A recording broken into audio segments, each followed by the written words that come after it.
This conference is being recorded.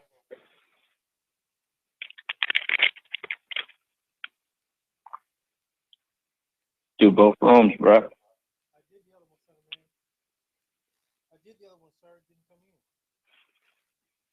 Do you have both rooms? Unmuted.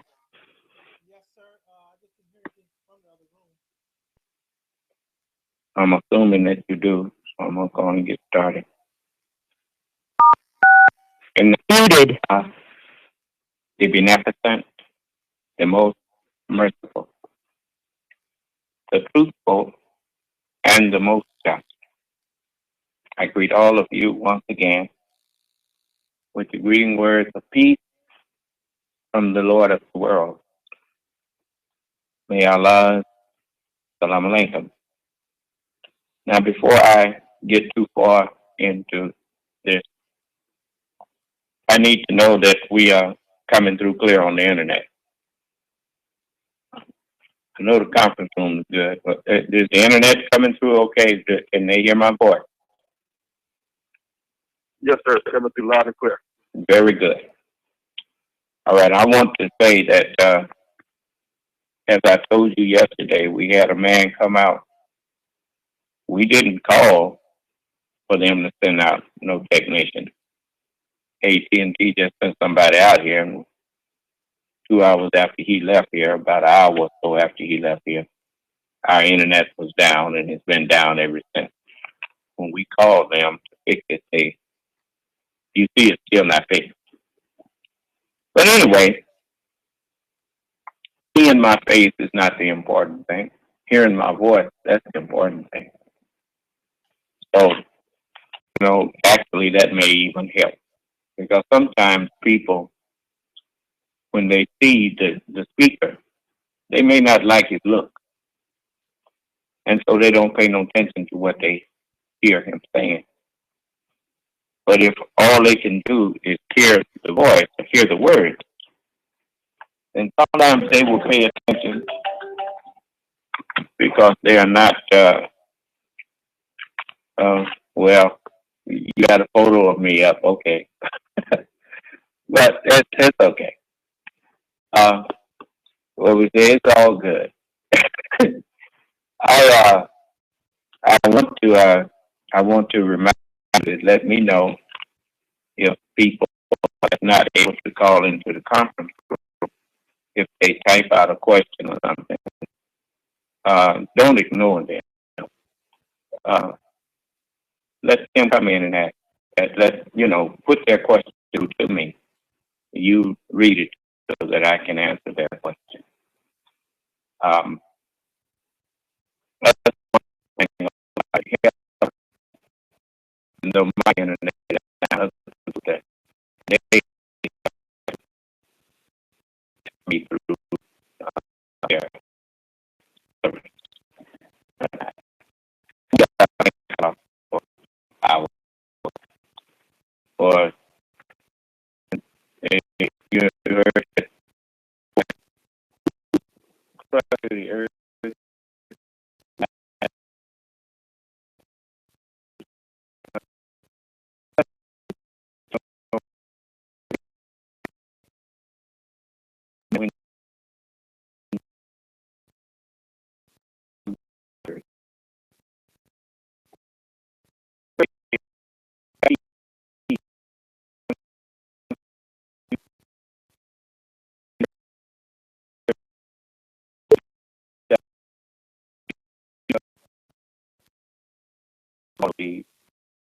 inevitably when when the bird when that little bird defecates, he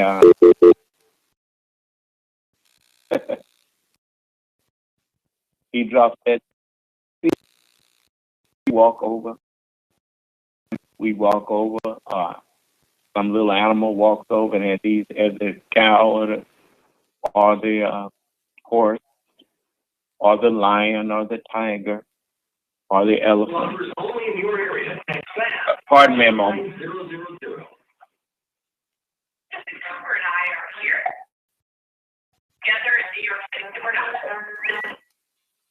Give me a moment.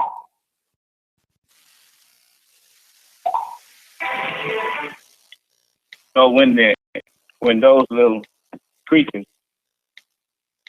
that are either quadrupeds or bipeds, which we are bipeds, when we walk over that seed, we actually crush it into the earth. Little do we know that sometimes that's a seed from some type of tree or whatnot, or some type of flower. And we are walking on that thing and don't realize that we just planted that thing, you know. And much like when you dig a hole in the earth and you bury a person, then you are actually that's the point, and put dirt over them and whatnot. You know, to crush means to put something on top of a thing, generally something heavier than that thing, and it began to smash that thing down. So you notice every book that you have on the plant life on this earth. You notice that you have physical plants and you have spiritual plants. You know, something that is an example. You notice they call they just the Japanese just built a automobile plant in Jackson, Mississippi. It's called a plant because everything that it needs to produce what it those automobiles is generally located there in that plant.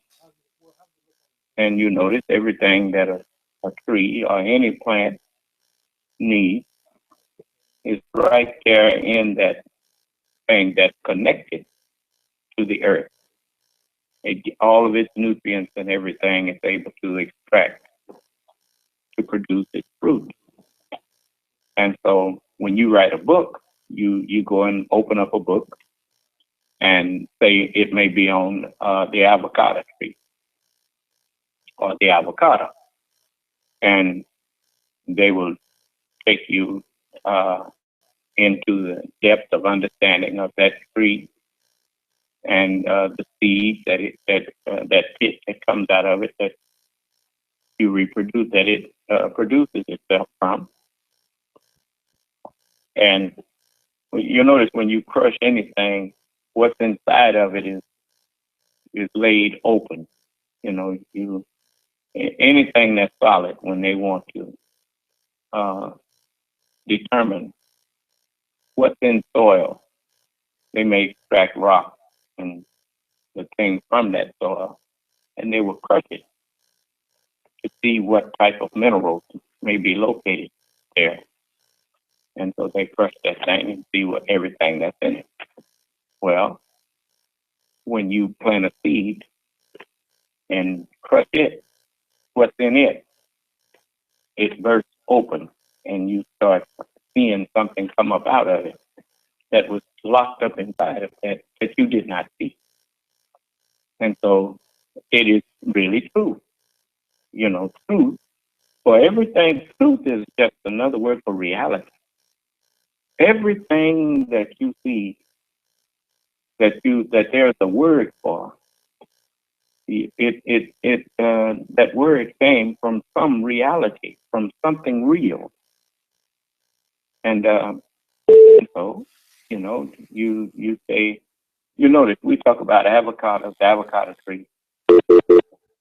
Well, that word wouldn't have existed unless that reality that we saw and named it. We named that thing an avocado.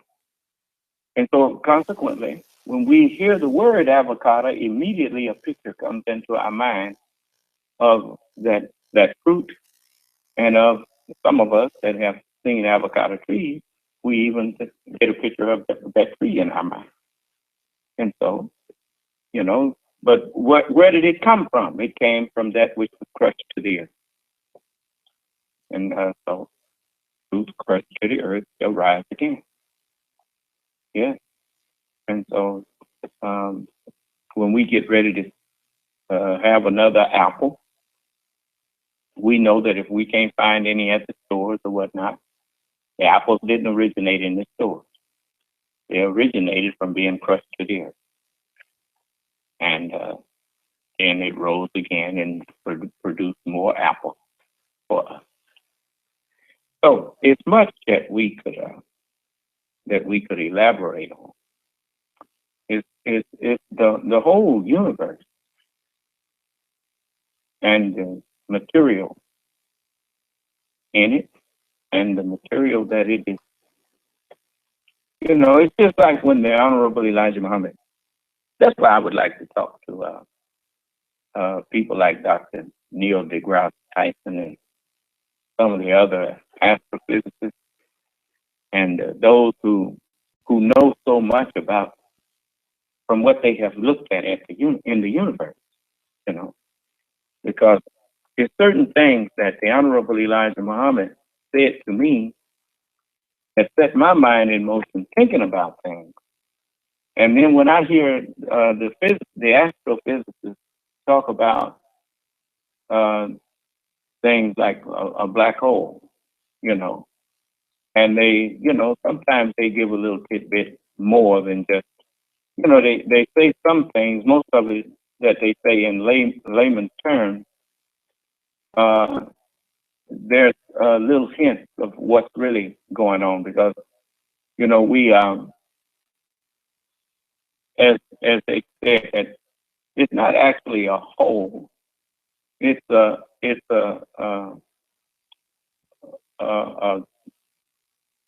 their theory is that it's a collapsed star, and that the density of its gravity became so great that it collapsed in on itself, and it began to bring more and more matter into the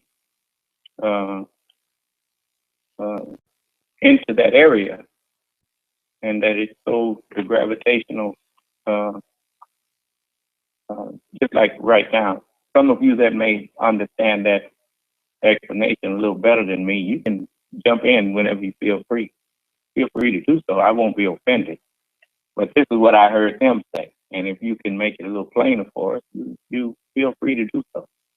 But anyway, they were talking about how it's such a strong gravitational field inside of that even light, you know, the photons of light cannot escape it. And so, you know, it crushes anything that any material that comes in there gets crushed, and they just didn't know what happened to that material. But when I learned that part, it filled in a blank space with me with what the Honorable Elijah Muhammad told me when he said that the space in our universe that looks like it's nothing, that's actually moving. He was, and in so many words, he was saying even that which we call space is matter. And when I heard, you know, Dr. Tyson and some of them talking about the black holes and that there are black holes all through the universe, and I thought, I said, now that makes sense. Because I know that, you know, most of us, we picture a universe starting off with nothing. And we have not thought about what mathematics teaches us. Math teaches us that nothing plus nothing produces nothing. And so I know that the universe did not start off with nothing in it. The universe uh, that we now see what we see as faith. We actually, the universe started off 10. And now how long it took for the mind that was in that density. Just like you notice when people don't have any knowledge in their head that enables them to reason with you, but up to a certain point, you refer to them as being dense. Well, we are all born dense, and the more we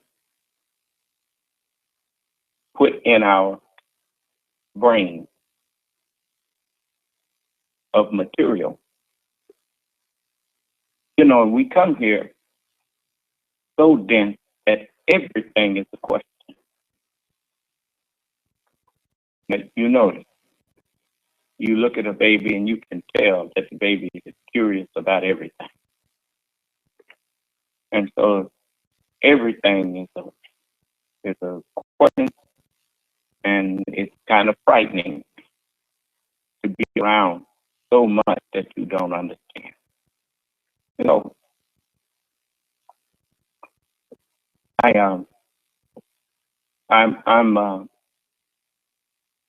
I'm starting off like this to make you understand that it's more to our religion, Islam, than just ritual. The religion of Islam, we are not into tradition. We don't teach traditions of men as you have been led to teach. It is traditions of men are based on the time in which they live. As I was,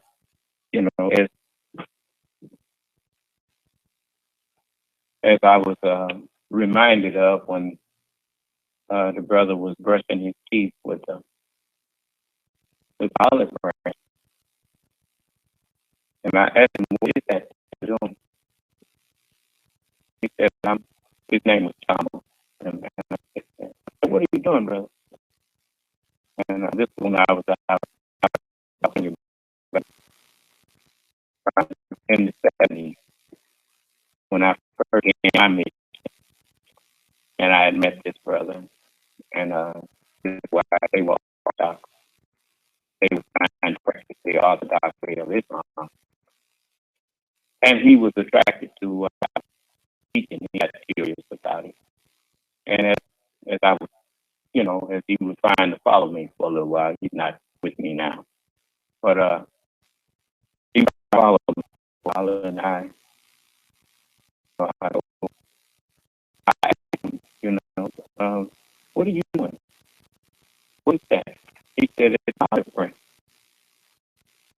And I said, what are you doing with it? He said, I'm cleaning my teeth. And he said, Prophet Muhammad said there's a blessing in the olive branch. And so it was the tradition to, because the Prophet used to do that himself. I say, yes, brother. Immediately Allah gave me an example of what Jesus was saying in the gospel when he said that they teach the traditions of men. Let me see if my if my computer.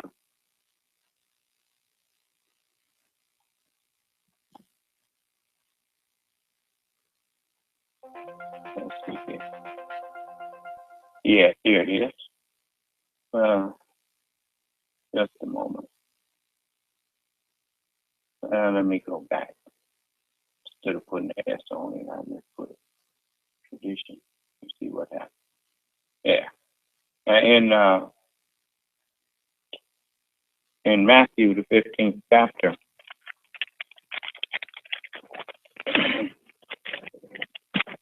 I'm so happy that I'm at home in the Holy Scripture. None of it is a stranger to me. And even when I first picked up the Holy Quran, the word Quran was strange to me. But when I saw what was in it, I could bear witness that it was a reminder, because everything that I was reading in the Holy Quran was reminding me of something that I read in the Holy Bible. And so in the 15th chapter of the Holy Bible, the religious people came up to Jesus. Religious people, they don't change from one generation to the next in this world. Religious people always, when a man comes along that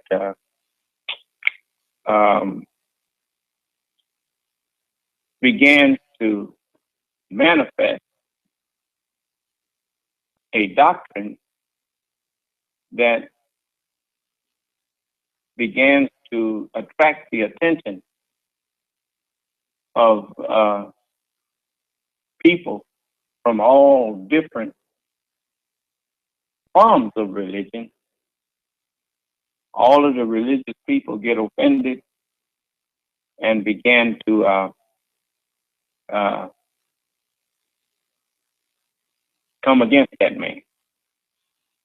Just like you saw some, they all came against Jesus, and they all, the elders of Israel in the book.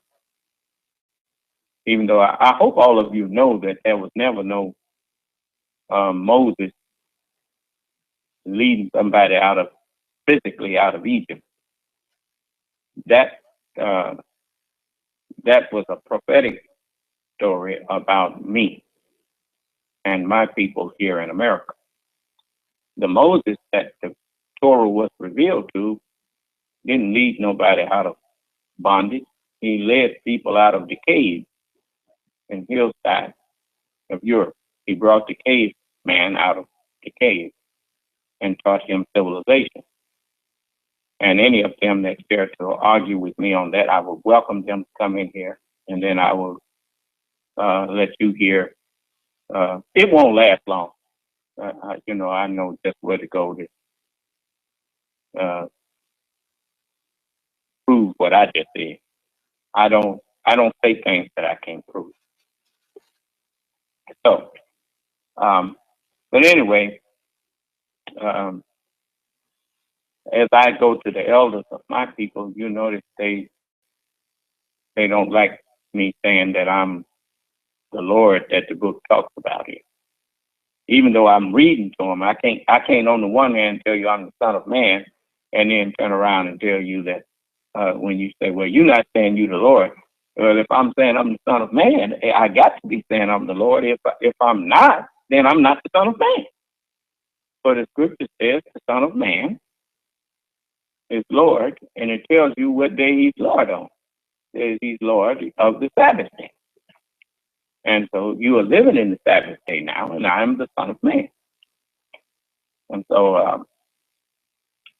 anyway, in the 15th chapter of Matthew here, I want to let you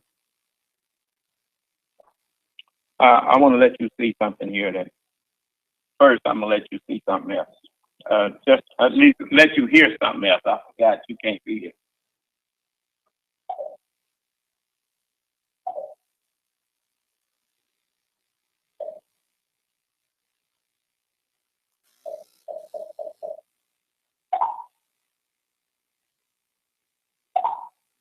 what he knew. Now this was on CNN of all places, and the name of it is "Finding Jesus: Faith, Fact, and Forgery."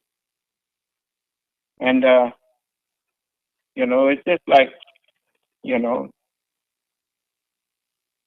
finding Jesus: faith, fact, and forgery. They're telling you about what you got to see, but part of what they was telling you when they talked about Jesus' history, it was true.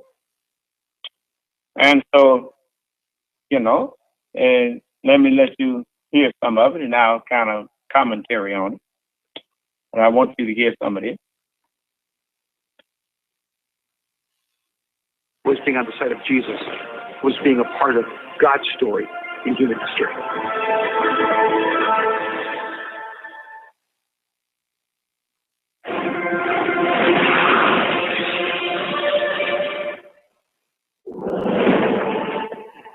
An ancient burial box inscribed with the name James, son of Joseph, brother of Jesus. A box that might actually be a connection to Jesus Christ himself.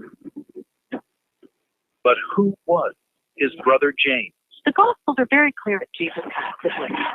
From doubter, can you imagine if your brother said, "I'm the Son of God," to leader? James ran the whole show in Jerusalem. But why has James been lost to history? James really is the forgotten man.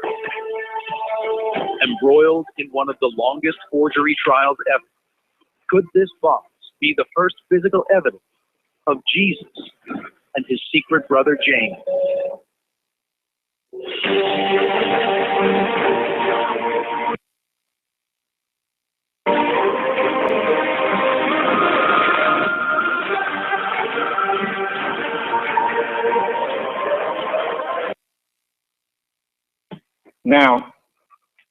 Now, by the way, you need to remember that the word James is a variant of the name James is a variant of the name Jacob. And as you know, Jacob and Esau, they were twins. It's just like Yaakov. When he was little, he was a smart little fellow.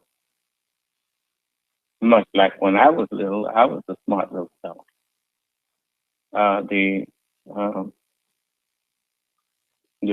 The people I found out when I grew up, some of them came up to me, when we'd be talking, they came up to me and told me, say, little sisters. I remember this one in particular. Her name was June.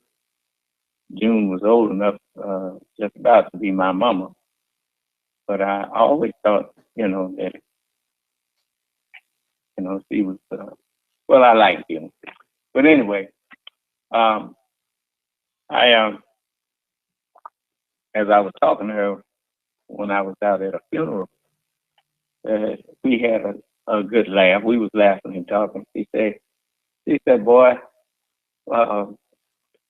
when I didn't get offended. He called me boy. That's how people that knew you win, that's how they talk to you. Anyway, she said, boy, when she said, when we used to see you coming, we would say, here come that little know-it-all. And so we started laughing, because I really didn't know that that's how they looked at me. But I was an inquisitive little fellow, and I always had something to say about things that I saw. And so anyway, when Yaakov was, when he, little boy, he was pretty smart, and he when he grew up, they referred to him as the big head. Yakub, the big head Yakub. And he had an unusual sized head.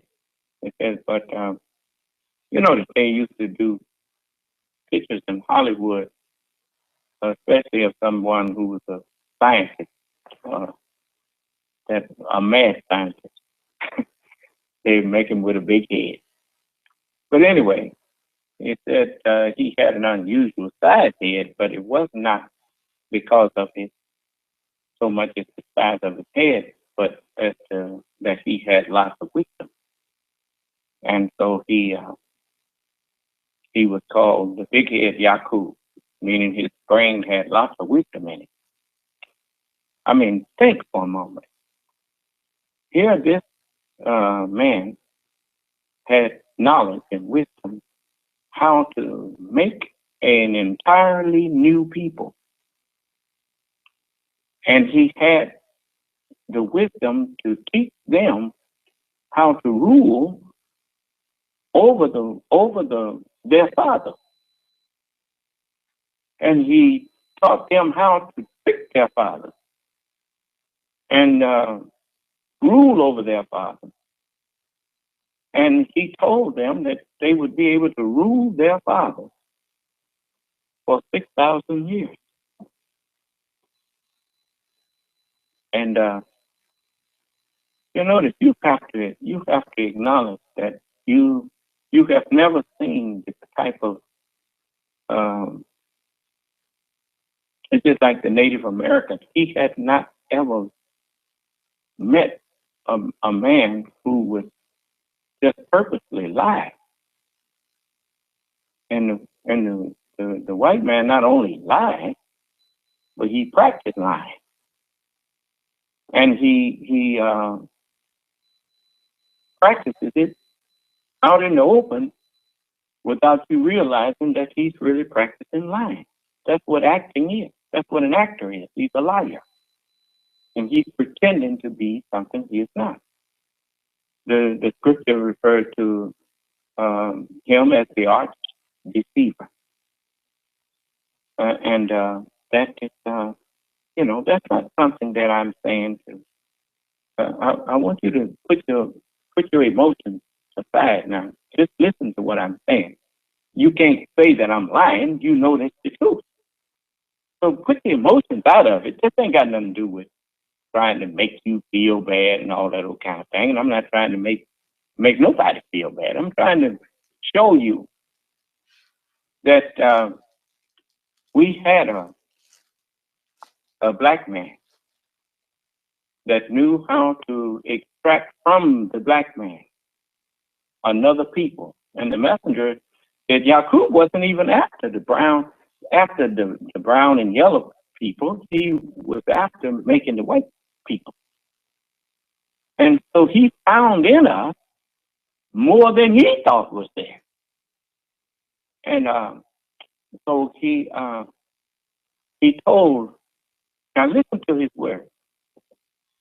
He said, when to his people, his laborers, he taught them how to graft the lighter one, get all brown people, and then from them began to get a lighter people.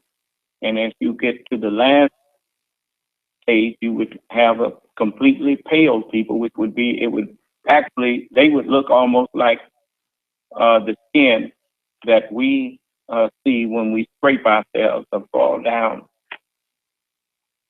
And you scrape that little top layer off, and you will see up underneath there white. We call it the quick. But you'll see white up under that. And it'll develop a scab until that scab come off, and it'll eventually go back to covering that with the color that we are. But in the scripture, it referred to them as a peeled nation, to a nation scattered and peeled. But anyway, because that's the only way we could describe them. And it looks like we peeled the black off of them. But anyway,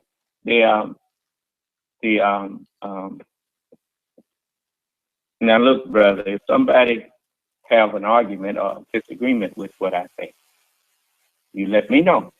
I want to hear, you know, any of you that's in the conference room, if you press start, say, I will entertain your disagreement or whatnot. I'm not trying to cram nothing down your throat.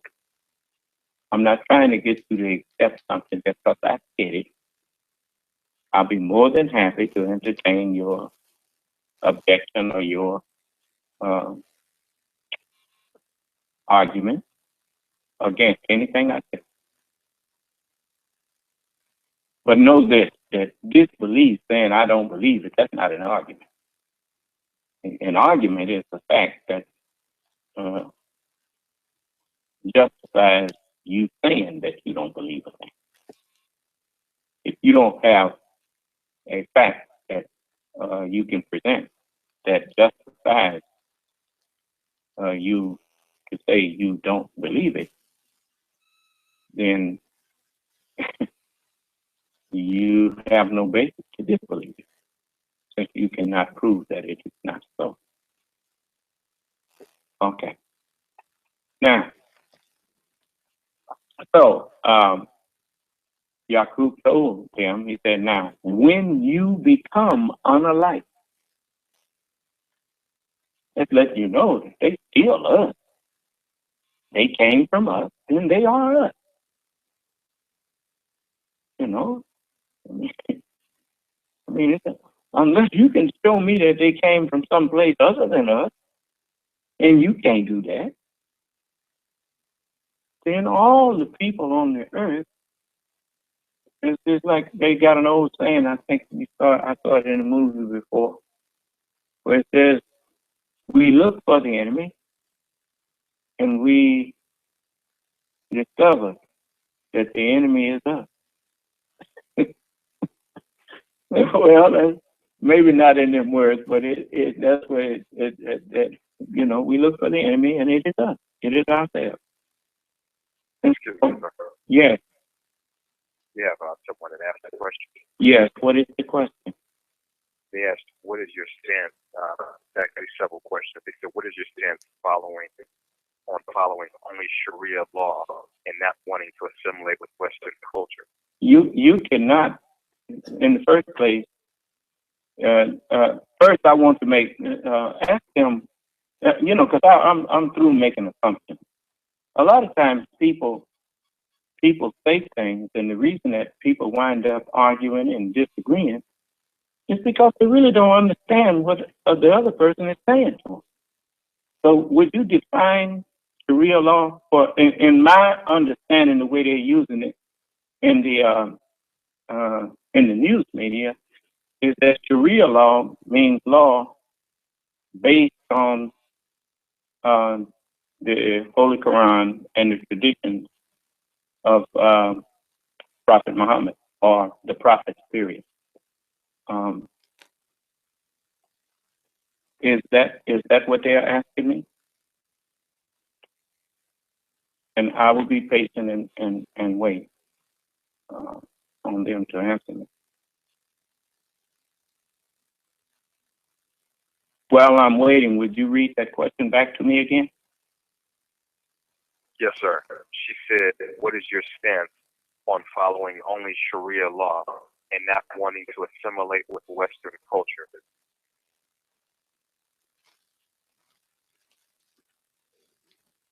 So she's asking me what is my opinion of people who only want to follow Sharia law and who don't want to assimilate with Western culture. The fault I found with most people, and even though in Western in the Western culture, the culture sometimes is a hypocrite to the Western theology or the Western ideology. For in Western ideology, they say that they believe in the freedom of people to determine their own destiny, the freedom of any nation to determine its own way. And yet, in the history of America, we have seen that the ideals don't always go with they don't always practice what they say they believe in. They become hypocrites to their ideal because they try to colonize or colonialize. And even though colonialism supposedly has stopped, and they go from this country, they sit in this country and try to tell other people, and they go as far as even choosing leadership that they will support in other people's countries that may be sympathetic to the Western culture. And that actually is against what they portray.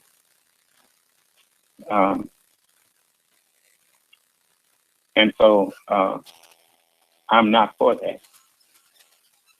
Of course, it's true on both sides of the spectrum. You have people that claim that they are religious and they believe in the Holy Quran or Holy Bible, but especially those who say they believe in the Holy Quran, even though those who say a little over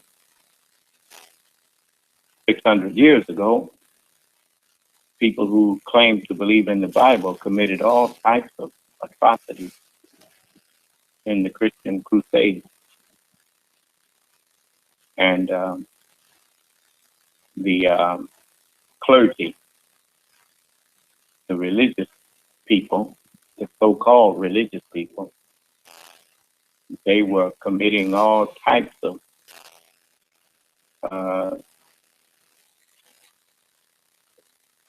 crimes against humanity in the name of crusading for Christ. And so, I'm not for religious fanaticism because no prophet was a fanatic. No prophet tried to force his way on anyone.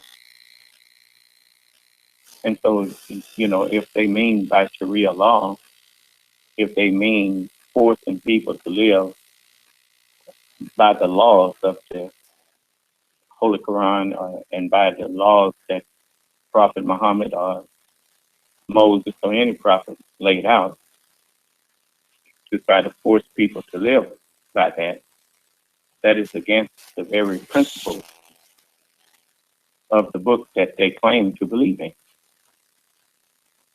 The scripture says that if you enter into a city or a house, salute the house or that city and let your peace reside there. If they are not willing to receive you, it does not say force your way on them. It says leave. And as you leave, shake the dust of your feet off as a witness against them, that you want nothing to do with what they are. That's what the angels told Lot when he left Sodom.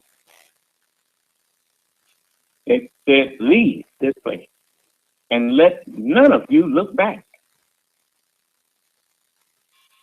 So what is that to say? That's the same as shaking the dust off of your feet. You don't feel like you want anything they got. I don't even want to look back at them.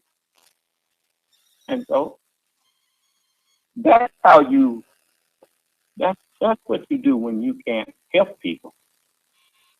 If you cannot, once you have invited people to righteousness, if they say no thank you, then you know you and them can't dwell together, so you leave. And leave their judging to the one who told you to offer them the right way. But don't you do any harm to them. And that's just, so trying to force people to live under your laws is wrong. You know, it's just like with me, my children, they grew up in my house, as long as they were my responsibility when they could not make their own decisions. And they had to live and abide by my rules. But when they got old enough and decided, I remember once I went out west and I took my children out there. They had grown up. You know, they were teenagers and whatnot. And we went out to visit my mother and some of my siblings, some of my brothers and sisters who had the same parents as I did, my siblings. And, you know, we was having a, you know, enjoyable visit. And when it came time to go, some of my children were crying. And I told them I'm offended. And say, you want to stay here? I'll leave you here. And they dried their tears up right away. You know, son, no, you don't. You know, I've made it clear to you that I'm not of this world. Like that, I don't wish to be in this world, and I don't wish to be thought of as one to live in a world that is against everything that the Word of God says.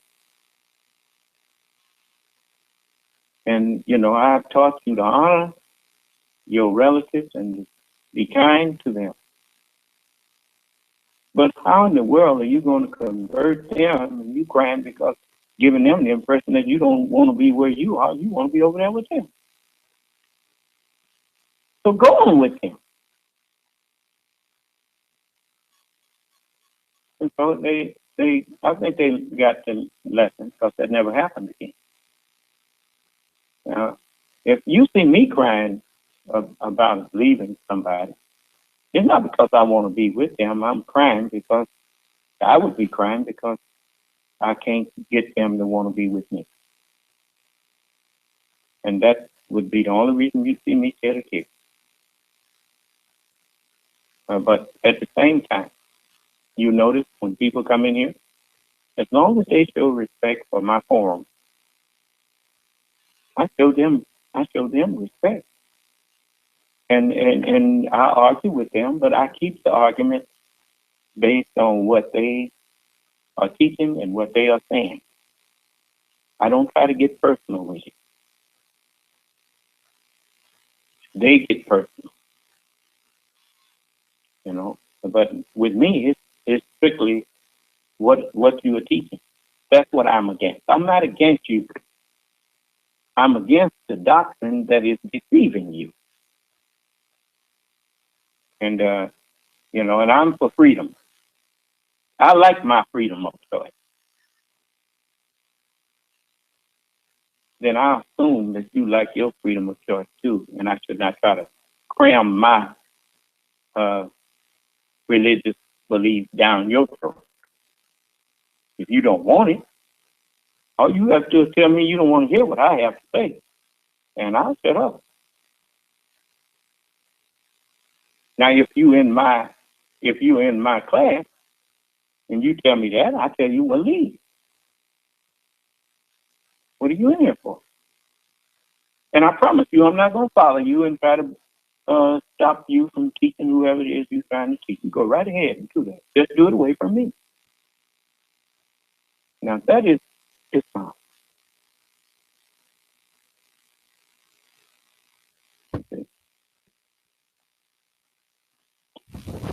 once you decide that you're going to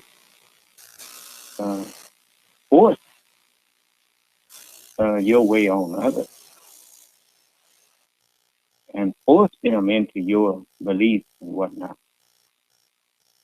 at gunpoint or at knife point or by threatening their life, you have left the circle of peace, you have left the circle of righteousness, and you have began to propagate your cause and your faith in the way of Satan.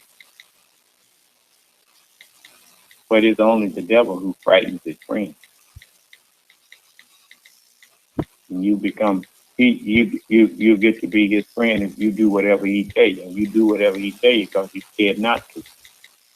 And that's not the friendship that I'm looking for. I do what Allah tells me to do because I have found that it's in my best interest to practice righteousness. And that tells me that Allah is my friend. Because I'm not doing this for him. I'm doing this for my own well-being. He's guiding me and ain't getting nothing out of it. Because for me to fast, all that does is make my body healthier. For me to keep up prayer, as long as I'm prayerful, I can't be thinking evil. No two objects can occupy the exact same space at the same time. And so, likewise, the more prayerful our minds are, the more we remember our prayers, remember the teaching, then we can't think of all of them evil things that we would have been remembering if we hadn't replaced them with some better memories. So Islam is just right. It's just a common sense, good religion, a good way of life. That's what Islam is. It's a common sense, good way of life. And all the term righteous means is someone who tends to practice doing the right thing all the time. And ain't nothing wrong with that. So, brother, did they say that's what was the understanding of Sharia law? Is that what they was meaning by it? She did exactly. Okay. Because I'm gonna tell you something. I'm all for forcing God's law in one sense, because I'm for me forcing it on myself. And that's the one I have a right to force it on. To inwardly force it on myself. And so that I agree with. And as far as being indoctrinated into Western culture, there's certain parts of Western culture that I'm so glad that I am indoctrinated in. Because if I had not experienced, if I hadn't grown up here, I know I wouldn't be thinking like I'm thinking now in terms of respecting people's right to disagree. Because this is one country that I have to acknowledge that people do, the government itself respects the right now of a person to disagree even with the ways of the government as long as they do so peacefully. You don't have to overthrow a government that allows you to have your say and has made it possible for you to have representation that if it's something that you deem to be unjust or whatnot, you can petition and you can actually send representatives that will to Congress that in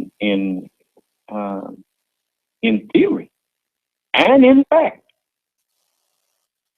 can make changes in laws that you deem to be unjust.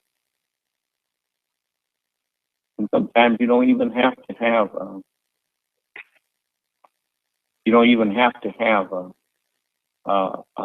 a person that you personally set up there. Because many of those congressmen and senators we've never met personally. But when something ill happens, the redress of it, the correction of it does not always happen as fast as we would like it to, which bears out the political science creed that the best form of government is the benevolent dictatorship, and that is true. Because in order to change unjust laws in this country, it requires an act on the part of a congressional body that, after they argue about, some want to keep it the way it is and others want to change it, and then they go through a whole lot of argument, and then they re-argue, and then someone puts a proposal up, and then they got to vote on it. Meanwhile, the injustice is still happening. But in a dictatorship, if he's a benevolent dictator and the individual comes to him and tell him about some unjust thing that's going on, he can hear it right now. He can get both parties together. He can hear both sides. And he can make a decision on whether or not he wants to keep that going or stop that right now. Sometimes he won't even need to hear the other side. If something is going on that's wrong, he can say, this will not happen here anymore. And that's the end of it. So that is the best form of government.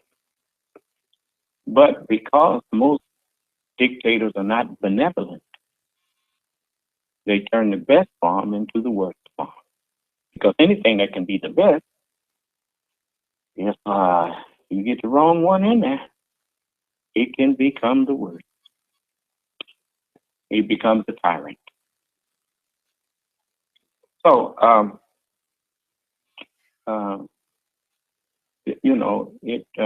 but in this Western culture, I've seen the evil,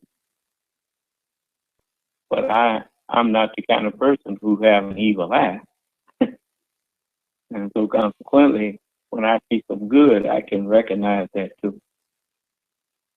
So, I'm grateful for my training in the Word of God, and I'm grateful for my training in the educational system of this Western world. And if I can, I would try to make my teachers of both worlds proud of me.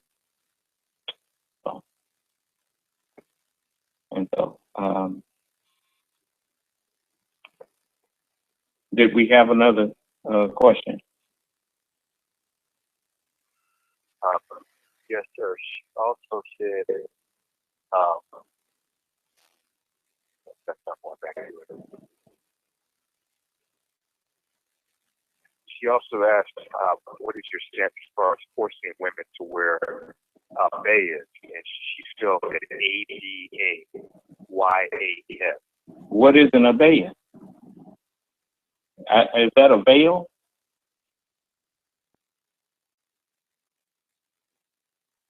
But she did say that. Well, that's what I'm asking. I'm not an Arab, so when you say Arabic words to me, you should always translate them to English in your question. If you're asking me what is my stance on forcing women to wear a veil, my stance as far as forcing women to wear anything, I don't believe that you should force any woman or any human being to do something they don't want to do after they reach age where they are mature enough to make their own decisions. You don't have the right to force anything on the woman or the man. This is where people get all twisted up. The sisters that you see dressed the way that I designed garments for, and the Honorable Elijah Muhammad gave me a pattern to go from. Those that you see wearing the garments that that follow me, they choose to dress like that. That goes with following me. If they don't want to, that's like saying people who are in the military are being forced to wear the uniform. You're not forced to wear the uniform. You can, at any time you decide you don't want to be in the military anymore, if you don't want to wear that uniform, then discharge yourself from the military. But if you're going to be in the military, then it goes without saying, you will wear the uniform. Especially with it being an all-volunteer military now. That you don't have to dress like them if you don't want to. Just don't volunteer for that. But if you volunteer for it, then that uniform goes with it. And if you say you're going to follow me, then you will dress like I teach. I'm not going to have you misrepresenting me. And you won't have to worry about me trying to force you to be in the garment. I will tell you to take my garment off and get on out of here. And if you say, well, I ain't going to take it off, well, you get on out of here. And then I will just redesign. I can always redesign garments. If you think you're going to be out here misrepresenting me, I can change the way that the garment is, and then you still won't be looking like us. So I'm not a person who try to force nothing on people. And I'm not going to let people force nothing on me. So, many times people under the guise of accusing you, it's just like, I'll show you an example. They have some clubs in America that were all men's clubs. And they, nothing there but men. Then the woman said, you got a woman want to go and join an all men's club and want the government to force them to accept her as a member because discrimination forbids that. Well, see, that's where you take your laws against discrimination too far there. Because if some men want to go and start their own club or whatnot, and they decide that they don't want nothing but men to be members of it, why would a woman want to join an all-man club? That don't make no sense. You see, you don't realize that there are certain restrictions to your freedom. Because when you force those men to accept you, then you have taken their freedom of choice away from them. You think you can choose to just go into people's dwellings and homes, just like me? I never was a proponent of integration. I don't believe people should be forced to let me live in their community that they went and built. If they didn't want me living in there, they have a right since they built it. So I ain't got no dog in that, huh? Because whenever you force someone, there's an old saying, a man forced against his will is of the same opinion still. That's why you have so much racial problems in this country now. Because people don't want to be honest. You know, I think too much of myself to belittle myself, trying to be the only black man living in a lily white neighborhood. I don't want people to think I hate myself. It's certainly a man that hates himself don't know how to love nobody else.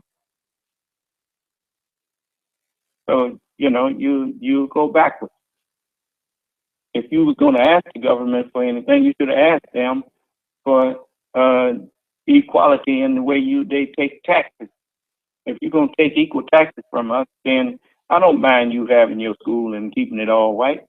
But give me the same amount of tax money to make my school right that you doing with your people. You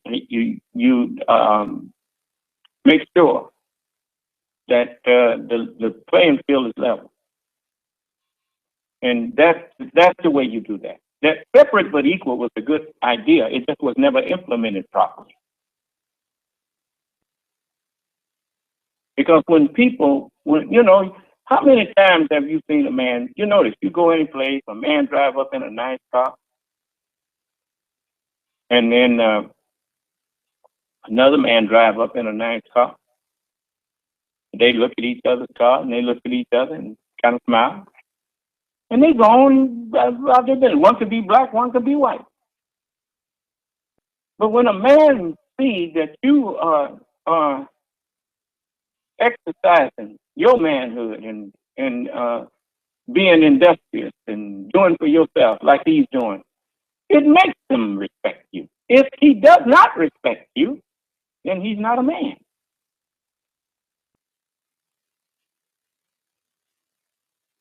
You know, there's an old saying, it takes one to know one. You see? So, you know, I remember the Honorable Elijah Muhammad said this about us, forcing our way, trying to force our way into white people's communities. Now, understand something. I'm not saying that Rosa Parks was wrong for not giving up her seat on the bus and going on to the back like she was told. Because when you paid the same amount that a white person or any other person paid on that bus, and they go and taking a seat wherever they wanted to take it, well, then if you go for them telling you where you got to sit when they ain't telling nobody else that, well, then if you're going to do that to me, I won't ride on your bus. No.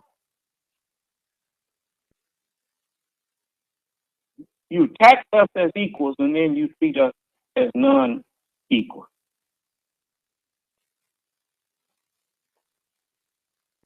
That's what I fought you for.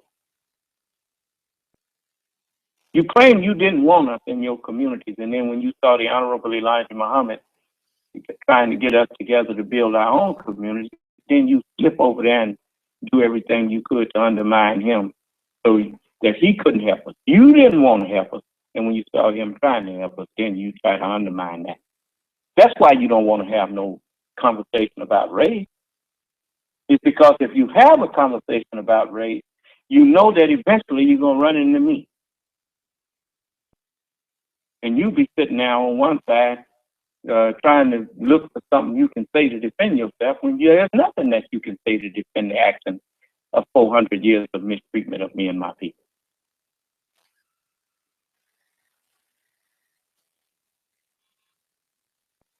So, you know, I mean, so don't even try. The thing that you should do is be glad that I'm not here to try to do anything in the way of evil to you. I'm not looking for no payback. I just want you to stop what you've been doing.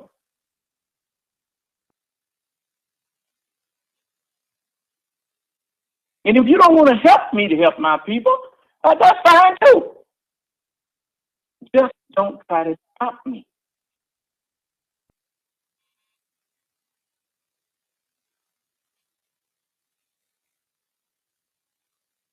You know, I mean, you can't put charity in nobody's heart. If people don't want to help you, they don't want to help you. And that's their right. But the way I am, if I can't help you, I won't try to hurt you. I'll just leave you alone. I'm certainly not going to try to stop you from trying to help yourself, as long as you're not hurting me. Now, how am I hurting white people for saying I want to get my people together and build a nation out of my own people? Now, how is that hurting you?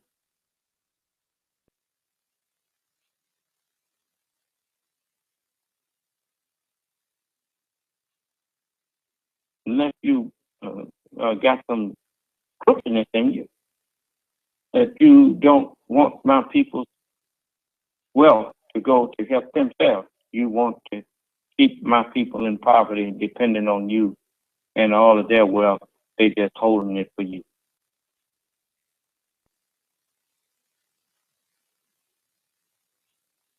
You better start looking at this weather and what's going on in Missouri and all these other places. And I told you that all of these things, you murder my people, and then you turn the murderers loose.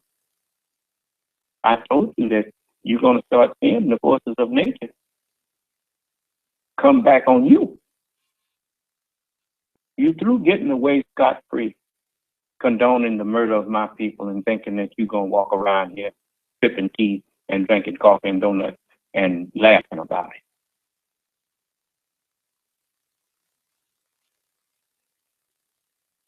Now you can, think what you want to. Do what you think you can. But know this, every act that you even think about doing against me, Allah is going to let it happen to you.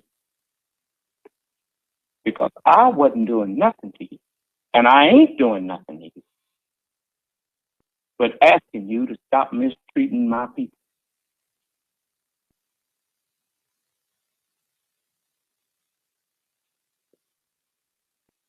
Now, if you really thought that you had a legitimate gripe against me,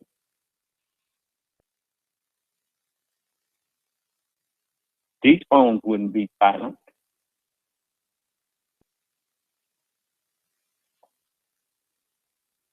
And those internet posts would be coming one behind the other.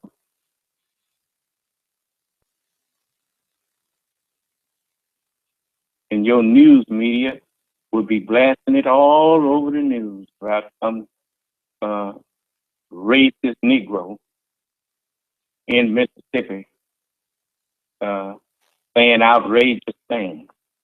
It's funny, when a black man says something that is disparaging about anybody, you jump right on it, just like you jumped on Jeremiah Wright. But Donald Trump go around the country and say whatever he pleases about anybody, and you don't say nothing to him. What, he owns CNN or MSNBC? Every time he ain't spent no money. Well, how you getting all this news coverage? He got an inside track and ain't nobody else got? I mean, that man says some of everything. Let me show you something.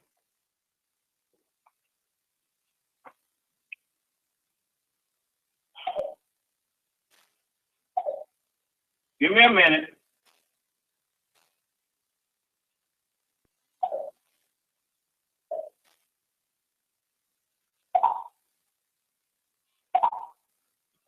Donald Trump is trying to turn up the heat on Hillary Clinton, declaring today that it's fair game to talk about Bill Clinton's involvement with Monica Lewinsky and Paula Jones. But on the campaign trail this afternoon, Mrs. Clinton simply ignored Trump and questions about his latest threat. I want to bring in Chief political correspondent Dana Bash. Is she going to be able to keep avoiding these questions about what Donald Trump is saying? It's unclear, Brianna, but she certainly tried so hard today. She not only didn't mention him at all at her campaign event in New Hampshire, she evaded a question which she appeared to hear from CNN right afterwards. But it is hard to see how she does that much longer, especially since the subject of Trump's attacks lately, her husband, will be on the trail next week. She says, oh, we'd love to run against Trump. It's her worst nightmare. That could be, since Donald Trump appears determined to relive a nightmare in Hillary Clinton's life, her husband's philandering. There was certainly a lot of abuse of women, and you look at whether it's Monica Lewinsky or Paula Jones or many of them, and that certainly will be fair game. Certainly if they play the woman's card with respect to me, that will be fair game. Now, before I let you finish hearing him, I want to remind you of something. Bill Clinton was the president of the United States, and he wasn't no bad-looking fellow in his young days. And this, women in this world, what, they don't chase men that have power? Now, correct me if I'm wrong, but Bill Clinton didn't bring up nothing that happened between him and Monica Lewinsky. Monica Lewinsky, he the one brought it up. Even kept the dress with the feminine on it. Why? What would make her do that?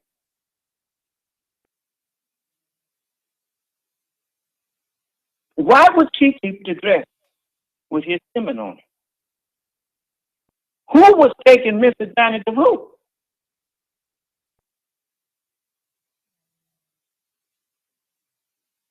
And that was back then when it happened, and the Republicans in Congress tried to spring that on Bill Clinton. The American people saw through that.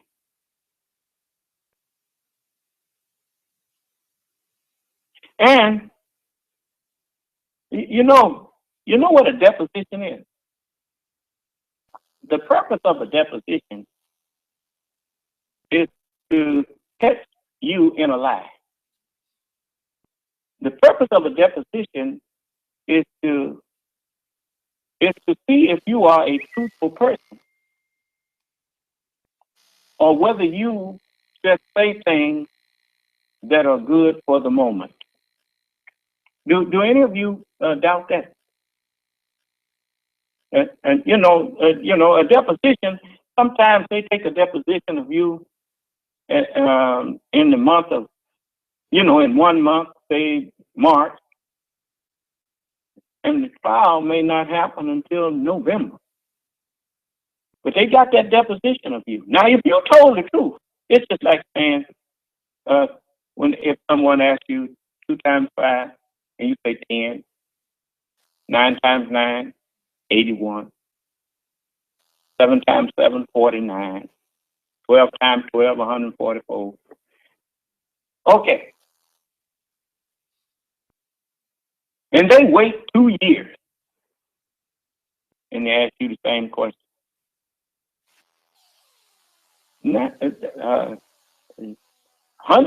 of the time, unless you don't lost your mind, you're going to give them the same answer. Because the truth don't change like that. But if you just saying something for expediency, or because you think it will suit the one who you're talking to, then when they ask you that same question, even a week later, you're going to forget that lie you told. Because that's the very nature of memory. In order to remember something, you have to repeat it over and over. You didn't learn the alphabet by hearing it once. You didn't learn the alphabet song by singing it once. You learned it by singing it again and again. And then you learn to recite the alphabet by having recited it more times than you can count. And pretty soon it became a part of your memory. The truth becomes part of your memory because when something happens to you, you associate the words that come with you from memory of that thing that happened to you. Now, I want you to listen to Donald Trump, what he just said, and listen to this.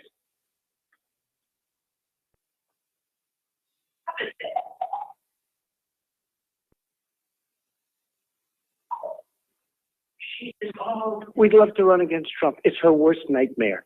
That could be, since Donald Trump appears determined to relive a nightmare in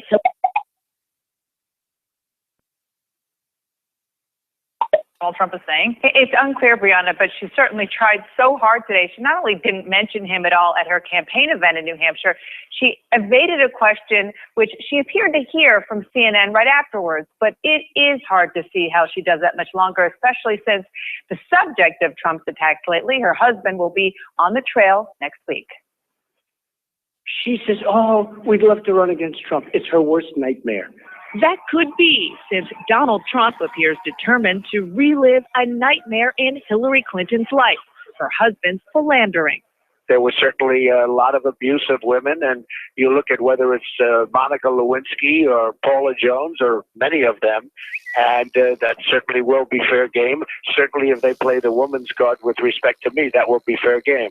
Yet back in 2008, Trump told Wolf Blitzer the opposite, that the former president's dalliances are a non-issue. Look at the trouble Bill Clinton got into with something that was totally unimportant. And they tried to impeach him, which was nonsense. This morning, Trump tried to explain his 180 by insisting it was his job as a businessman to say nice things about politicians. I'm dubbed as a world-class businessman, which frankly, that's what I am. And I got along with everybody. I got along with the Clintons. I got along with the Republicans, the Democrats, the liberals, the conservatives. That was my obligation as a businessman. In his statement, So, he said it was his job as a businessman. To do what? To lie? So let me get this straight. When he said what he was saying about Bill Clinton, and that, when they was supposedly friends or whatnot, that was just him getting along with the Clintons. And, he said he was a businessman. He got along with Republicans. He got along with Democrats. He donated to both Democrats and Republicans. He said that many times. So getting along with people means lying to them. So in this running for president, who is he telling the truth to? Some of y'all help me out. What should we believe anything he's saying?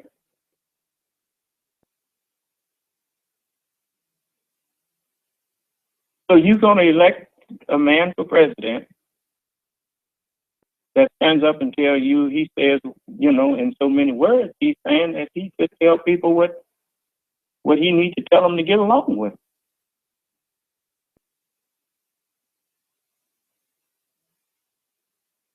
And if he's interested in getting along with everybody, when everybody don't think alike and everybody don't agree on the same thing, well, what does he stand for? And you know what leading is? Leading requires that you not only know your limitations, but know when you are right.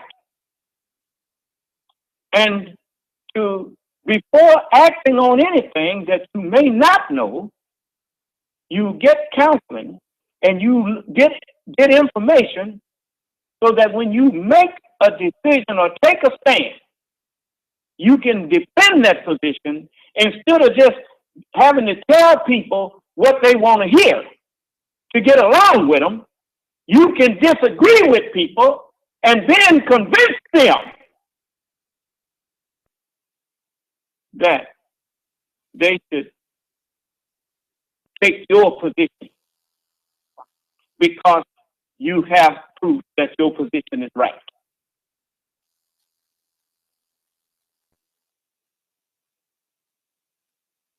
That's leading. Of course, Grover Norquist did say they don't need no leadership in. Just need somebody with good dexterity.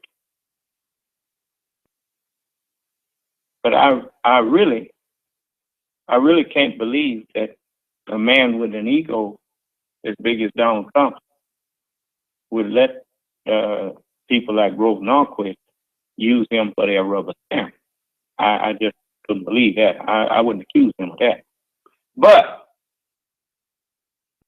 to stand up and say that he's a businessman, well, that's true. In business, there's one thing that a good businessman knows. If you want to keep your doors open, you had better learn to agree with your customers quickly, even when your customers are wrong. When they say the customer is always right, that has deep meaning. It don't mean literally that the customer is always in the right. But why do you have your doors open and say open for business? It's because no matter who they are, if they come through that door to spend money with you, that's the right person. Because that's the one that's going to pay your salary. That's the one that's going to buy your goods. That's the one that you got to keep happy. And so in business, it's a good thing to know how to get along and to go along to get along. But as the leader of what they call the free world, you can't have the attitude of go along to get along. You got to have the principle and the strength to stand your ground and to be able to tell people they are wrong and then tell them why. And tell them that, if they are for right, then it's always in your best interest to do what's right and not what's expedient.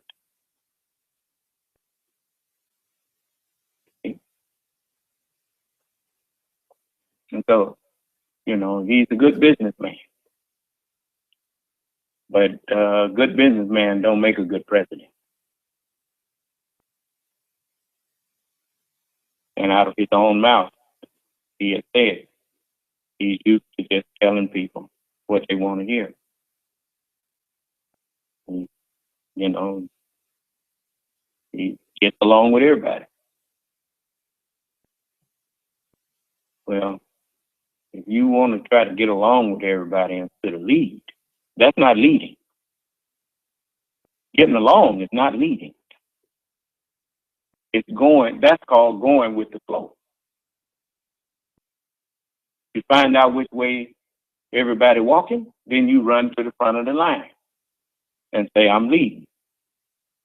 But what happens when they turn off and people see that you going that way because you didn't look back and they turn off, then you run back to the front of the line. But you're not leading.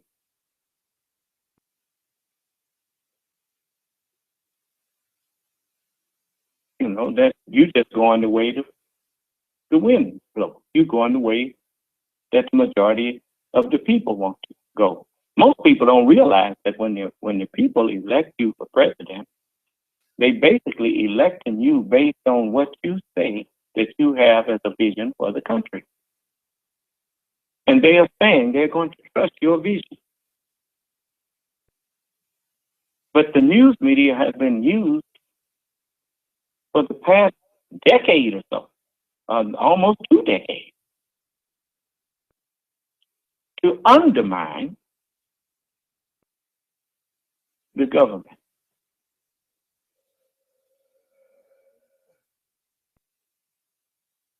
That's what the news media and that's what the mass media has been used for. It's to undermine the American people's trust in their own government.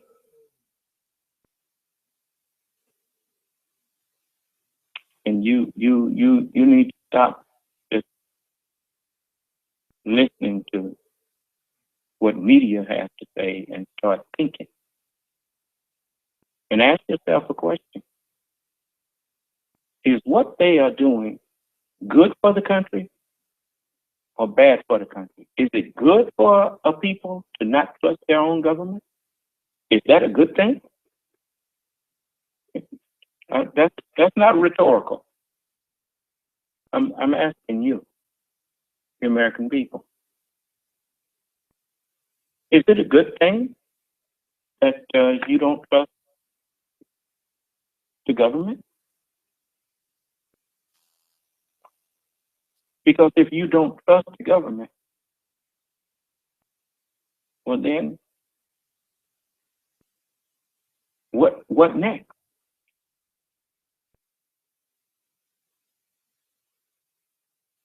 Any government that does not have the backing of its own people will soon not be a government.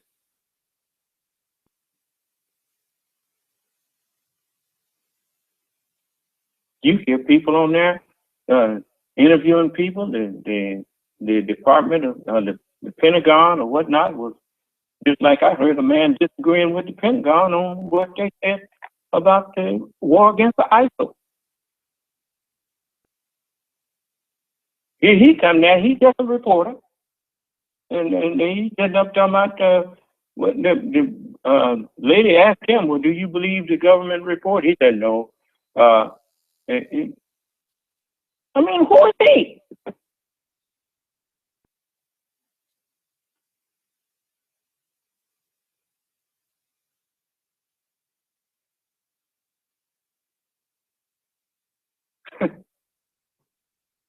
So you gonna burn your own house down there? And you used to wag your head at how stupid the Negro is. Now look at you. People just come to you and say anything and contradict your leaders and all of this stuff, and you go along with it. You look like a bunch of Negroes to me. That's the way we used to be. I know a Negro when I see one. I've been one. Where did that get me?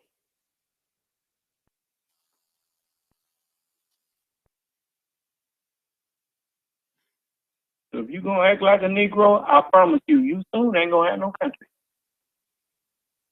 You're gonna tear it up yourself. The reason the Nation of Islam fell apart, it wasn't because the white folks tore it up. It was because the Negroes tore it up.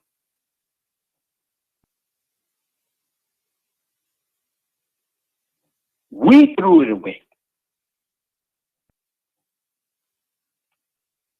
Ain't nobody coming from the outside to overthrow this country. Y'all overthrowing yourself.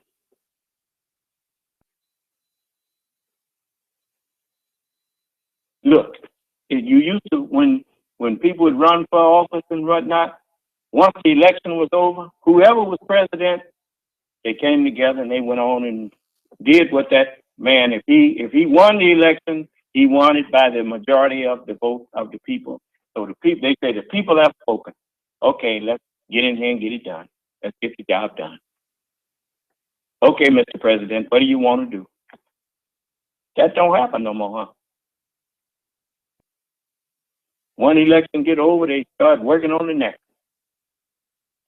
They're supposed to be working on taking care of business for the nation, and they too busy working on their party business.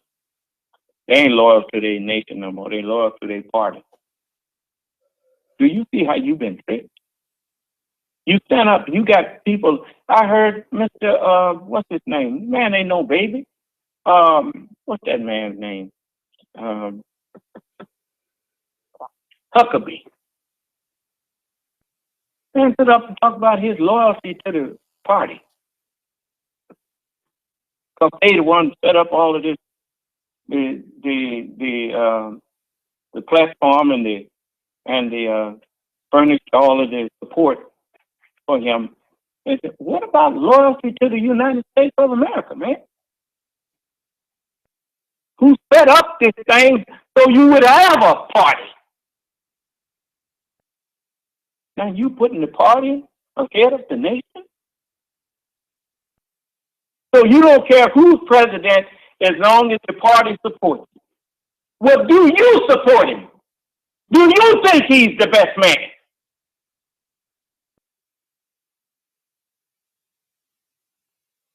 Do you think he cares about your whole country or just a segment of it?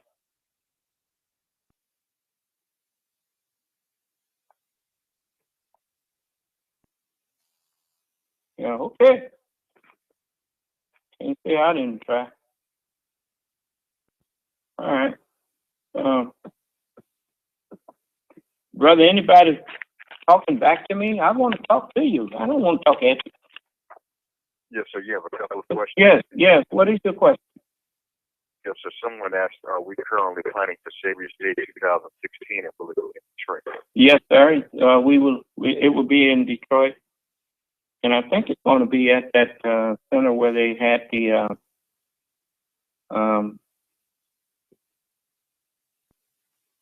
Hall of Fame induction. From what Brother Derek and them told me, they setting it up for there. Is that true, Brother Derek? Hey, now you done brought up something now. It's telling on people that ain't in here. See, you never know when somebody gonna call on you, so you better be in class. Anyway, I think it's gonna be at that center where I don't forgot the name of the place. Brother Derek never tell. Yes, I hope you didn't just ask me that same subject. Son.of.man is the Northwest Activity. No, it's not the Northwest Activity Center. It's another place.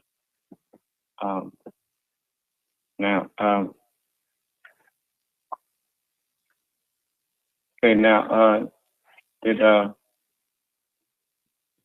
someone else have a question? You say you had more than one person? It's the Charles Wright Museum, I think it is, Son.of.man. So, well, don't tell me what y'all think. I want to know the person asked the question. You know. Son.of.man, this is Brother Derek. Is that Charles Wright? Okay, that's the place where they had the Hall of Fame induction, right? Yes, sir. We had the RNC Hall of Fame. Charles All right. Museum for African American History. Okay. February 21st. That's on Warren. Okay. We'll be giving them the address sometime next month. Whatnot. It'll be plenty of time to advertise that. I want to talk about what I'm talking about. Yeah. What is it? Did someone else have a question? Yes, sir. Someone else asked, what are the two great lights spoken of in Genesis chapter 1, verse 6? Remember, the two great lights is actually in the book. It's the sun and the moon. And the sun and the moon, the greater light rules over the day, and lesser light rules over the night. But that has greater significance. Brother, mute your phone back, whoever that is. Phone. Let me finish answering one question before you cut in. Mute your phone back. Now, the greater light. It's just like with Joseph when he had that dream of the sun and the moon and 11 stars bowing to him, and Jacob said to him, "Shall I and your mother bow to you?" In the household, the father is the sun, the mother is the moon. Okay, that is what that was referring to. But so in Genesis, where you read of where the two great lights, and that was also referring to the two atoms, as I read to you all last night.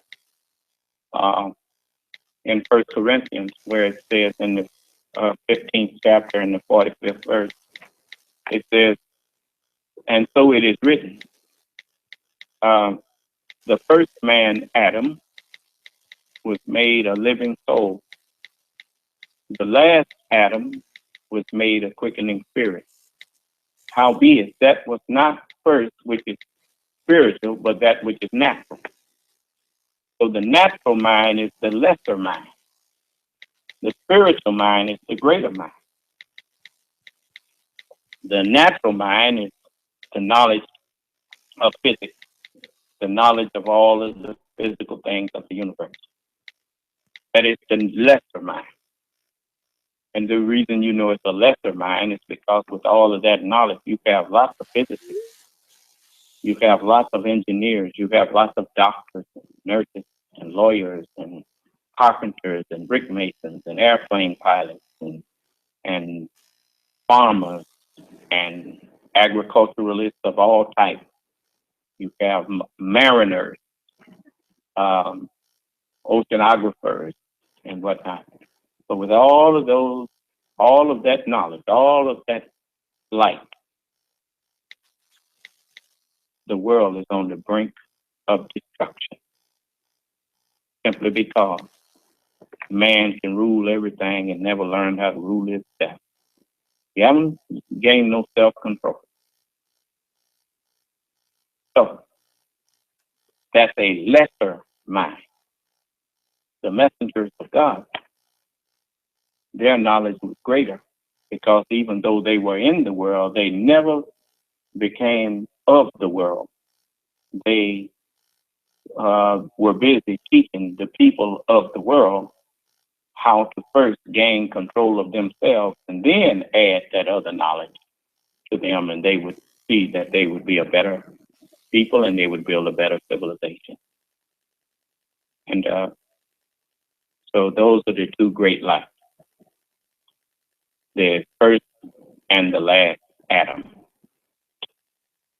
Those two minds. And like the moon, it got out there by violence. It was blasted away from there. It ripped away. As the Holy Quran says, the hour drew nigh and the moon was rent asunder. Rent means torn away. It was torn away from this earth. And just like the way that the brown, the yellow, and the white man, they got here by killing the black and saving the brown. Killing the brown and saving the yellow. Killing the yellow and saving the white. Through violence, they got here. So they are the lesser light. And so it's much to be taught to you. Did someone else have a question?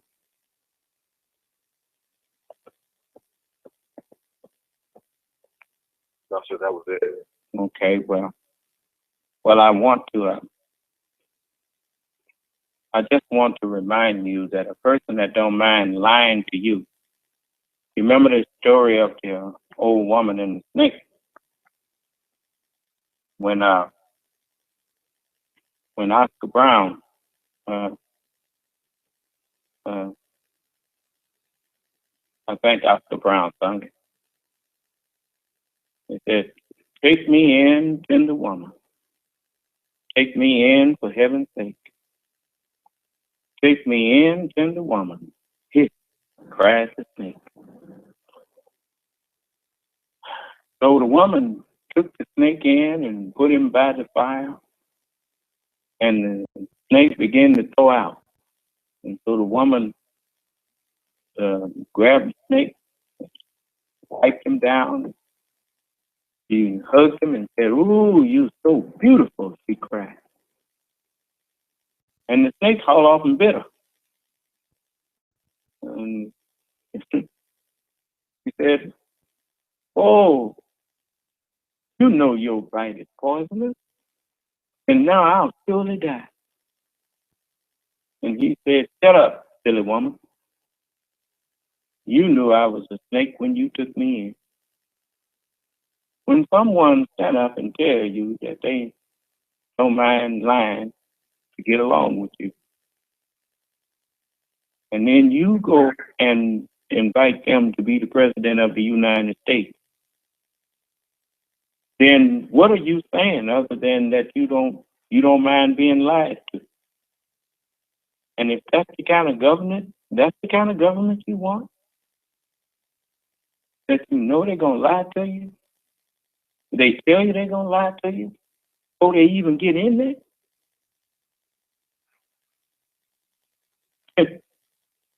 My, how the mighty have fallen.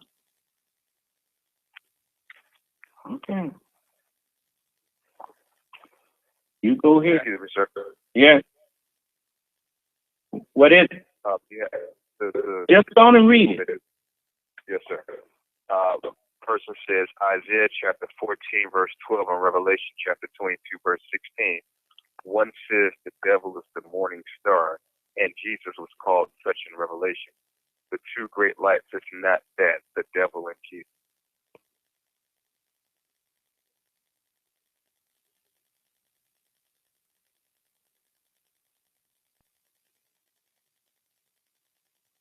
So we can't hear you. And first of all, it don't say just morning star. It says I'm the bright and morning star, and that is a good example of what the first and the last is.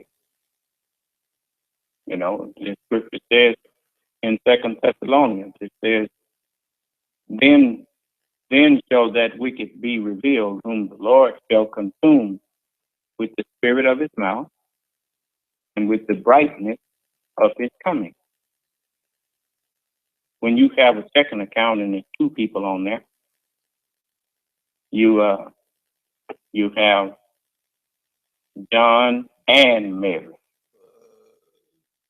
Well, okay. The bright and the morning star. Well, that is as the morning represents the beginning, and so as the day wears on, it's headed to the ending. You see? So as the day brightens, then the morning star disappears. You notice Venus. Sometimes it's called that star you see out there. They say that's the planet Venus, and so we don't just run with what we read. We understand what we read, and I know how you could make that mistake, but you have not understood what it was talking about. When I read it, I understand. I'm the first and the last. And so I'm the bright and the morning star. For the sun is the morning star too. As the book says, the sun became black. Well, what was the sun before I got here? The sun was white. And but he was the son of the morning. You see, I don't only have the knowledge that's in him, but the knowledge that's in him started off in a black man. The man's name was Jacob, and he's one of the sons of Jacob. And so now at the end, just like you saw in that movie, The Matrix,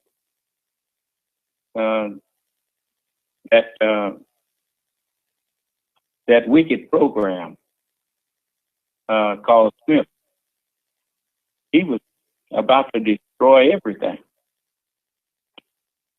And the one that gave him his beginning had to become him, become one with him again to bring him to an end. You see? The same one that brought him here took him away. We have an old saying in the black man world. I know my daddy used to say it, and I used to hear other fathers say it. I brought you in this world, and I'll take you out of here, boy. That's what we used to say. That's what fathers used to tell their sons when they got to talking crazy. So likewise, a black man brought to the mind that is now ruling in white people and all people, a black man brought that mind in. And so now I have consumed it, and I'm able to bring an end to it. I consumed that, and I consumed what the prophet brought. So we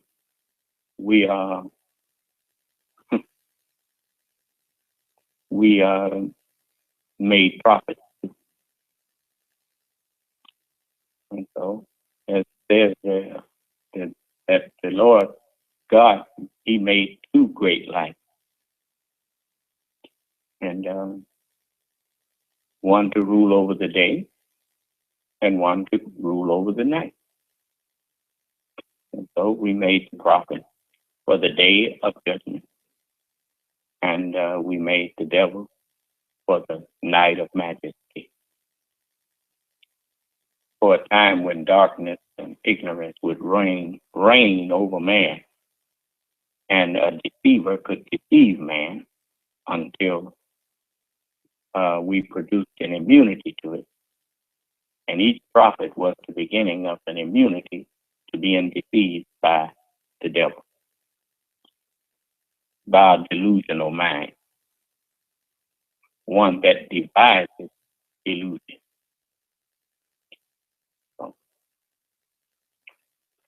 But that's a good question the brother asked.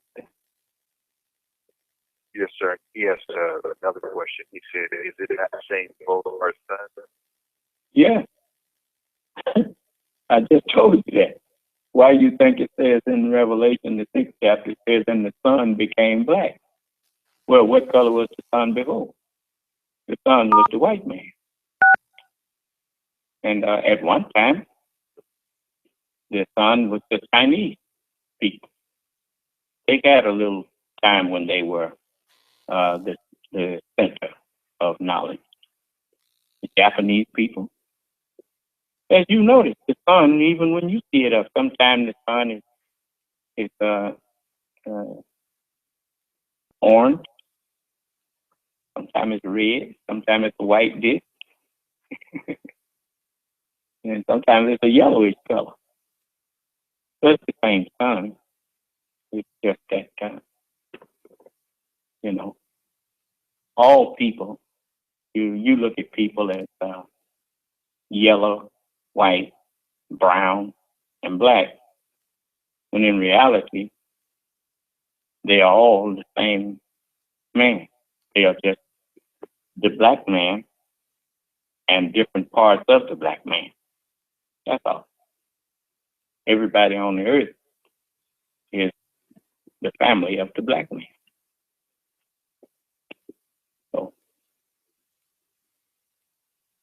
So we know that now. And you know, it's the only one try to argue about it is you. It looks like me. You don't hear none of them people trying to argue with me about who we are. They know they can't argue with me on that.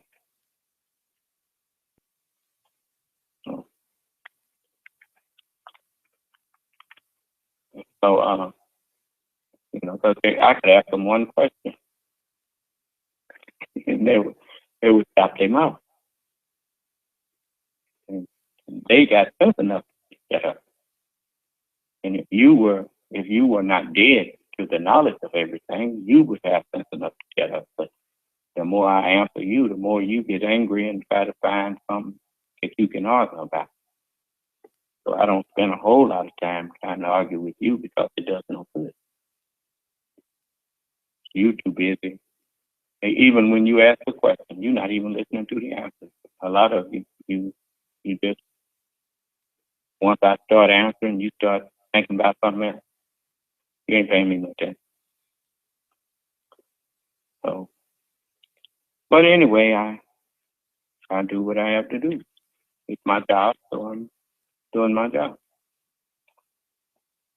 Any more questions, brother? Did someone else have a question? Yes, sir. Yeah. He said he asked, do you believe in the hereafter?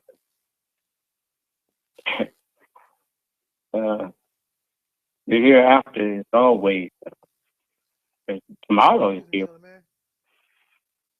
If you see it, you know, hereafter means a lot of things. Most people they think hereafter, and they think it's something spooky. But Unmuted. when the prophet talked about the hereafter, yes. We can't hear the questions that's being asked, sir. Well, the brother asked me, did I believe in the hereafter? I don't know why you couldn't hear it because the show coming through the phone line. And I got it on conference. Muted. So the brother asked me, did I believe in the hereafter? And I was simply telling him, yes, I believe in the hereafter. Of course I do. Anybody that's talking about what they gonna do tomorrow, they obviously believe that it's gonna be a day after this one. So they believe in the hereafter too. So that's one meaning of it. When the prophet, like when Jesus said hereafter, shall you see heaven open and the angels of God ascending and descending upon the Son of Man, he didn't mean tomorrow. He meant here on this earth after he and the other prophets had done their work. Then in that Sabbath day, you would see the understanding of the Holy Scriptures being opened up to you, and the words that you could not understand, which are what's left of the messengers. The messengers, what made them messengers was the words that you see in these scriptures. And so you would see them ascending and descending upon the Son of Man. And now you see that. You see me draw up the words of Jesus and Moses and David and Solomon and all of them and Muhammad.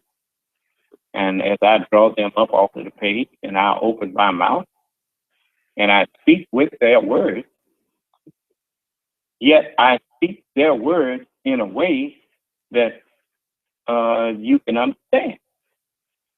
And so when they come to you, they are descending to you because before they was over your head. And they still over your head until I speak to you. Then I send them down to you, to your level. And then you understand. Then you can be held accountable.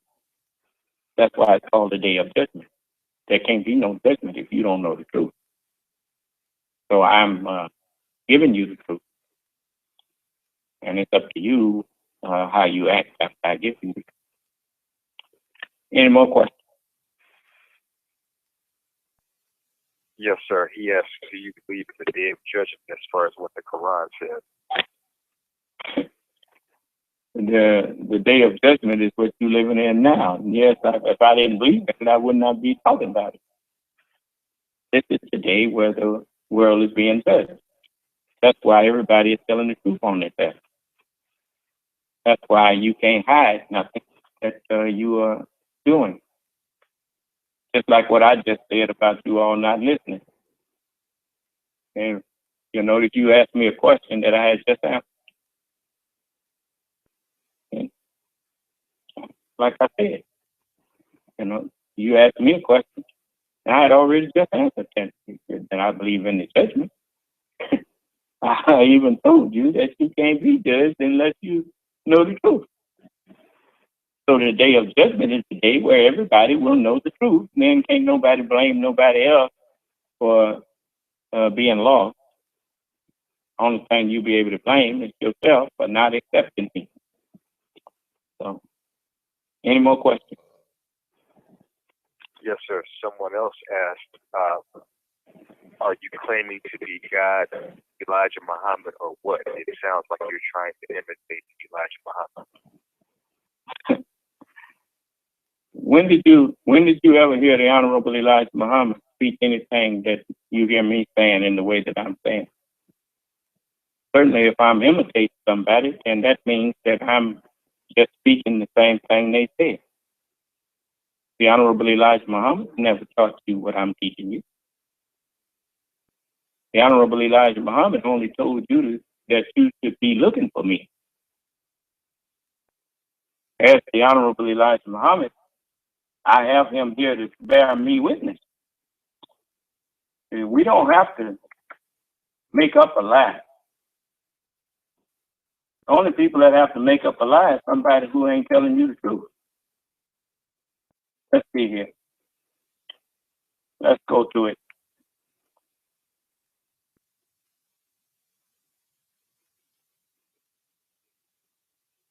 Give me a minute.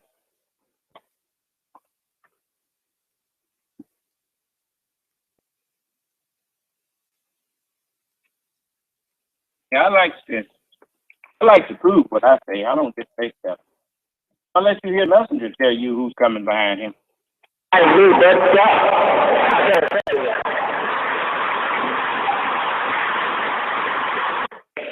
That is talking to you now. There is nobody coming behind me but God. I gotta tell you that. That is talking to you now. There is nobody coming behind me but God. I gotta tell you that. You see, people always try to suggest that I'm saying something about myself. I didn't say anything about myself. I only said to you what was written of me. As Jesus said, the Son of Man is Lord, even of the Sabbath day. That's the 12th chapter of Matthew and the 8th verse. He said, for the Son of Man is Lord, even of the Sabbath day. In the 100th chapter of Psalms, David bears witness. He said in the 3rd verse, he said, know ye that the Lord, he is God. Now, what are you asking me?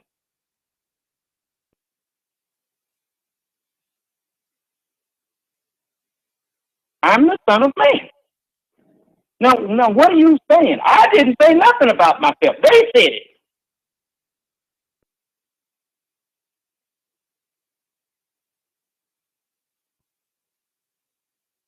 Y'all the ones been out there trying to imitate messengers of God. And you're mad at me because I'm putting a stop to you.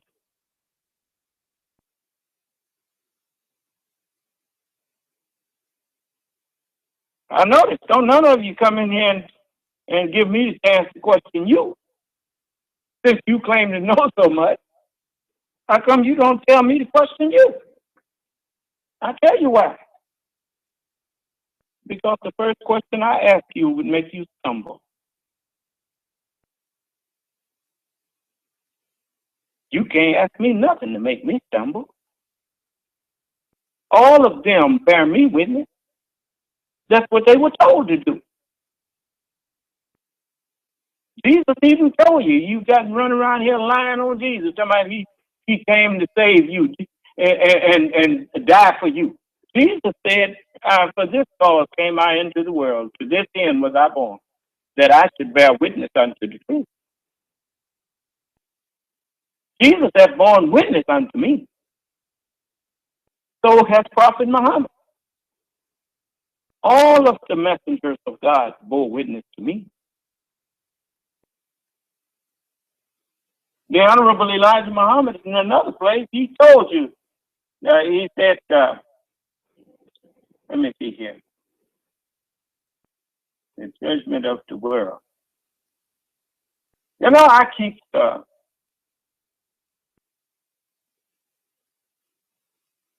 a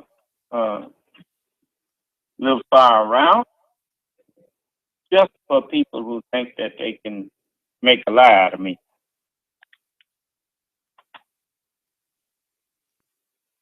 Greetings to you. I'm Elijah Muhammad, the preacher of freedom, justice, and equality to you, my poor black people who have been lost in the wilderness of North America for the last 400 or more years. You, my dear beloved brothers and sisters that is listening to my voice on this album, I would that you pay good attention to it. Our subject is the judgment. Judgment has been taught, and we have been warned that it is a day coming that we all will be judged. And whosoever Allah has placed upon, that person has a great reward bestowed upon him. Because we live in a world guided by the open enemy, the devil himself. Therefore, being lost from our own people, wherein there was no one to teach us, no one to help us. All teachers was prevented from teaching us a very pitiable condition. Our father, rebellion, when captured by our enemy, the open devil, in our native land. Through this defeat, here we are today, on trial, before the God who will judge us all. Who will this God be? The son.of.man, both Bible and Holy Quran declare. He will be a man, a son from a man, son of man. Not a formless spirit that the scientists, scholars of religion have given this name. So that judge on that day, the day of judgment in which we now live, will be a man. For only a man can judge rightly between man and man, because their nature is alike. Anything other than a man cannot judge our affairs, nor guide us in the right way that we will be successful. It's got to be a man. So I hear you all who come out trying to suggest somehow that I'm some imposter or whatever. Then the messenger comes out and makes a lie out of what he's saying. So you're not fooling me. You got angry because I told the truth a little while ago. And like I said, the only ones who come in trying to actually disrespect, try to argue, express their open disbelief of me is you who look like me. As the messenger said once about us, he said that he said the last time I was out in Washington, he said they sent a motor, talking about the white people, sent a motorcade out to escort me up and down Pennsylvania Avenue. He said they respect my knowledge. He said you didn't see them do that for no preacher because they give him what he had, but they did not give me what I had. He said, so they showed me respect. He said they would do that if I went there today, tomorrow, I should say. And then he said, but I can't get no respect in your backyard. And that's the truth. You come in here and insult me, talking about I imitate you. Am I trying to imitate the Honorable Elijah Muhammad? What kind of question is that to be asking the Lord? Do you have some proof that I'm not the Son of Man? I welcome you to bring it.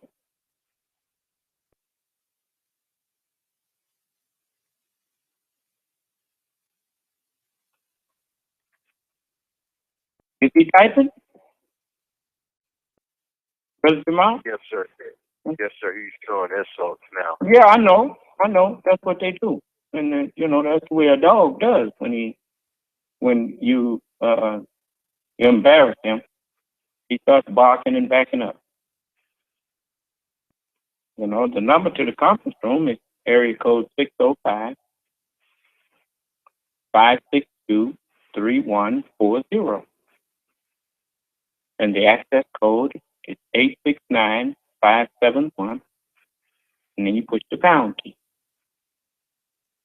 You're welcome to come into the conference room and talk directly to me.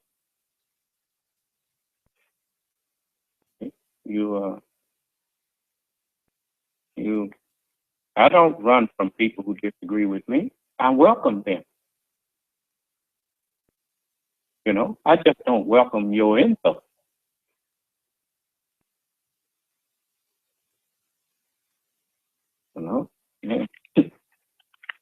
I'm not the one running around here lying, talking about I'm carrying on the messenger's teaching. That's the lie y'all be saying. Because if I said that, I'd be just as big a liar as you. How you carrying on the teaching for somebody who ain't here?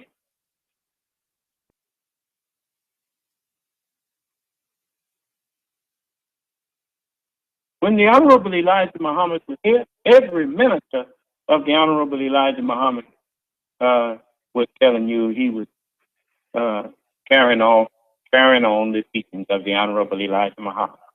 And they would say, the Honorable Elijah Muhammad teaches us such and so and such and so and so. The Honorable Elijah Muhammad teaches us.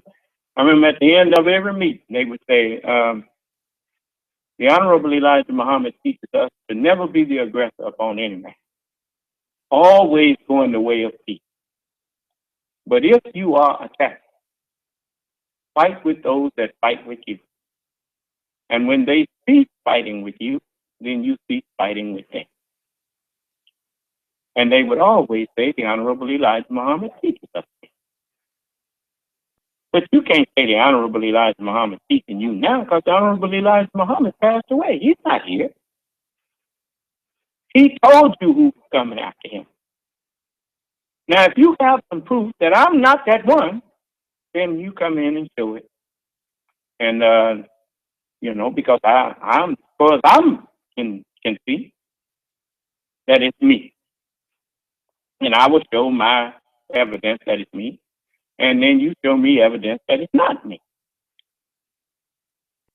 If you can keep a civil tongue in your head.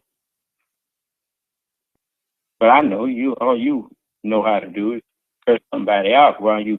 When did the Honorable Elijah Muhammad ever? Of course, I know that person didn't say they was his follower, though, did they? Did they, brother? Brother Jamal? No, sir. Okay. No, sir, he didn't say that. Okay. Well, then, I mean, so, I know you couldn't be following him because he boasted on how he said that when he was talking about Malcolm in 65, he said, what was Malcolm teaching? He said, it's bloodbath teaching he was teaching. He said he was the first one to get bathed in it. He said, when he went to talk, he said, did he teach you freedom, justice, and equality? He said, no. The only time he taught that was when he was with me. He said, he started talking about how Malcolm was out there talking about going to war against America. Somebody to get a gun. And the messenger asked him, he said, where you going to get your food from? Where you going to get your clothes from? Where you going to get your shelter from? Where you going to put your, and in so many words, where you going to put the women and your children while you fighting your so-called revolution? And when you get shot, you got a place to fix yourself up? He said, that's bloodbath. You were just committing suicide. He said, taken, and then you come against a man who took the filthy hog meat out of your mouth and took cussing and swearing out of your mouth. You can hang around my followers all day and you'll never hear them cussing and swearing at each other. He said, this is the work of Elijah. I bear witness. He sure took cussing and swearing out of my mouth. When I was in the Marine Corps, I learned some new cursing and swearing words. And I could string them together too, boy. But, and here you come, sitting up in here, gonna come up in my class and tell me I'm trying to imitate. I ain't imitating. No, I'm not no imitation. I'm the real thing. I'm the original. I'm the original man. I'm no imitation of nobody.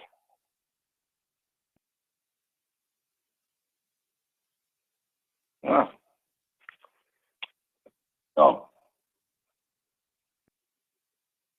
there ain't none like me.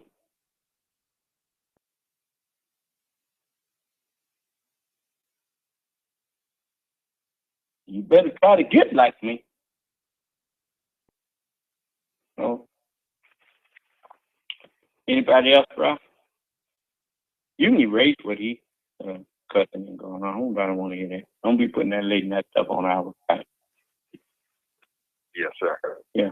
And that first person that asked the question about Judgment Day, he's leading an argument. Okay. What is this argument? Yes, sir. Going back up. Always. Go ahead. He said, you just denied what Allah said in the Quran about the final day. So show me in the Quran where it says. Well, what he needs to do is show me what he's talking about. If he say I'm denying something, well then point it out. I'll take it and read it to the people. What are we denying?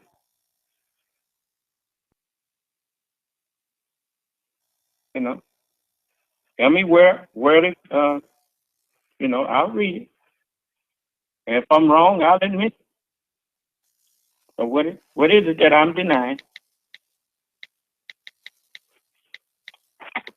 Is he typing? No, sir, not yet. Well, I like to, when people tell me that the Holy Quran or the Holy Bible says something that I'm denying, I need to find that. Because, I ain't here to deny nothing. So what is it, my brother, that I'm denying? I love to meet people that believe in the Scripture. Yes, sir. What is it? He says, Surah chapter 18, verse 105. Chapter 18, and verse 105. Let's see.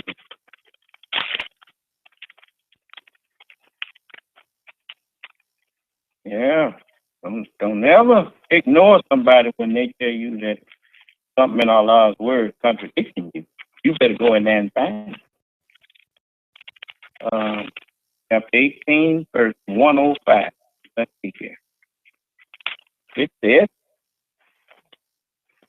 those are they who disbelieve in the messages of their Lord and meeting with him. So their works are vain, nor shall we set up a balance for them on the day of resurrection. What do you mean I'm denying Allah's message? Why don't you come on in here and talk to me? What are you afraid of? Because that ain't saying what you're talking about. What are you talking about? I haven't denied none of that. That's y'all the one that disbelieve in the meeting with me.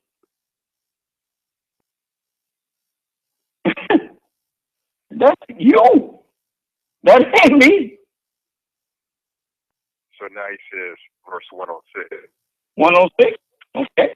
It says, that is their reward, hell, because they disbelieved and held my messages and my messengers in mockery. Well, you know, it's amazing how these people come in here accusing me of what they're guilty of. That's sad. You know, that's what he's doing now. He's holding the messages of Allah in mockery. Now, he calls himself explaining the scriptures to me. While the scriptures themselves say that can't nobody understand the scriptures but me. So when you know, I know in law school, they have what is called mock court. And they'll go sometime and most of the time they'll go get a real lawyer or a real judge to sit up in there. Just like he's getting Muhammad here. Muhammad is a real messenger. But here he wants to stand up as though he's the head of Prophet Muhammad. But why I say that? Because it's only the prophet, someone equal or greater to him in knowledge, that can explain what he had to say. So if you're coming in here to call yourself explaining to me or to this audience what the prophet had to say, then you are saying you are equal or greater than him in knowledge. And if that be the case, why are you hiding instead of, I mean, they got unlimited long distance on most phones now. So why are you hiding and typing stuff when you could come in here and talk to me? And if you got something of truth, then come in and share it with us. What are you sitting there hiding for? Because those verses don't say nothing that condemns me. Those verses condemn you. Sir, he's still leaving comments. What kind of comment? Now he says that is what you said. Allah doesn't say such in the Quran. Yeah, okay. Well, you haven't pointed out nothing. That's just a foolish man. Sounds like a child. So I'm not going to keep dignifying that. The first thing you do before you condemn a person, that before I condemned him, I went to see what he was referring to. Because you never know. Sometimes you may think ever so much that you are right. And someone may be able to show you that you are not. So before you start condemning them, you should go and see what they're talking about. Now, he said what I said about the judgment is not so. And you notice, those two verses didn't say nothing about the judgment. It says about the day of resurrection, which the day of resurrection is the day of judgment. But it didn't condemn nothing that I'm saying or doing. It verifies that I'm telling you right. They denied the meeting with us. You know, they don't believe I'm the Son of Man.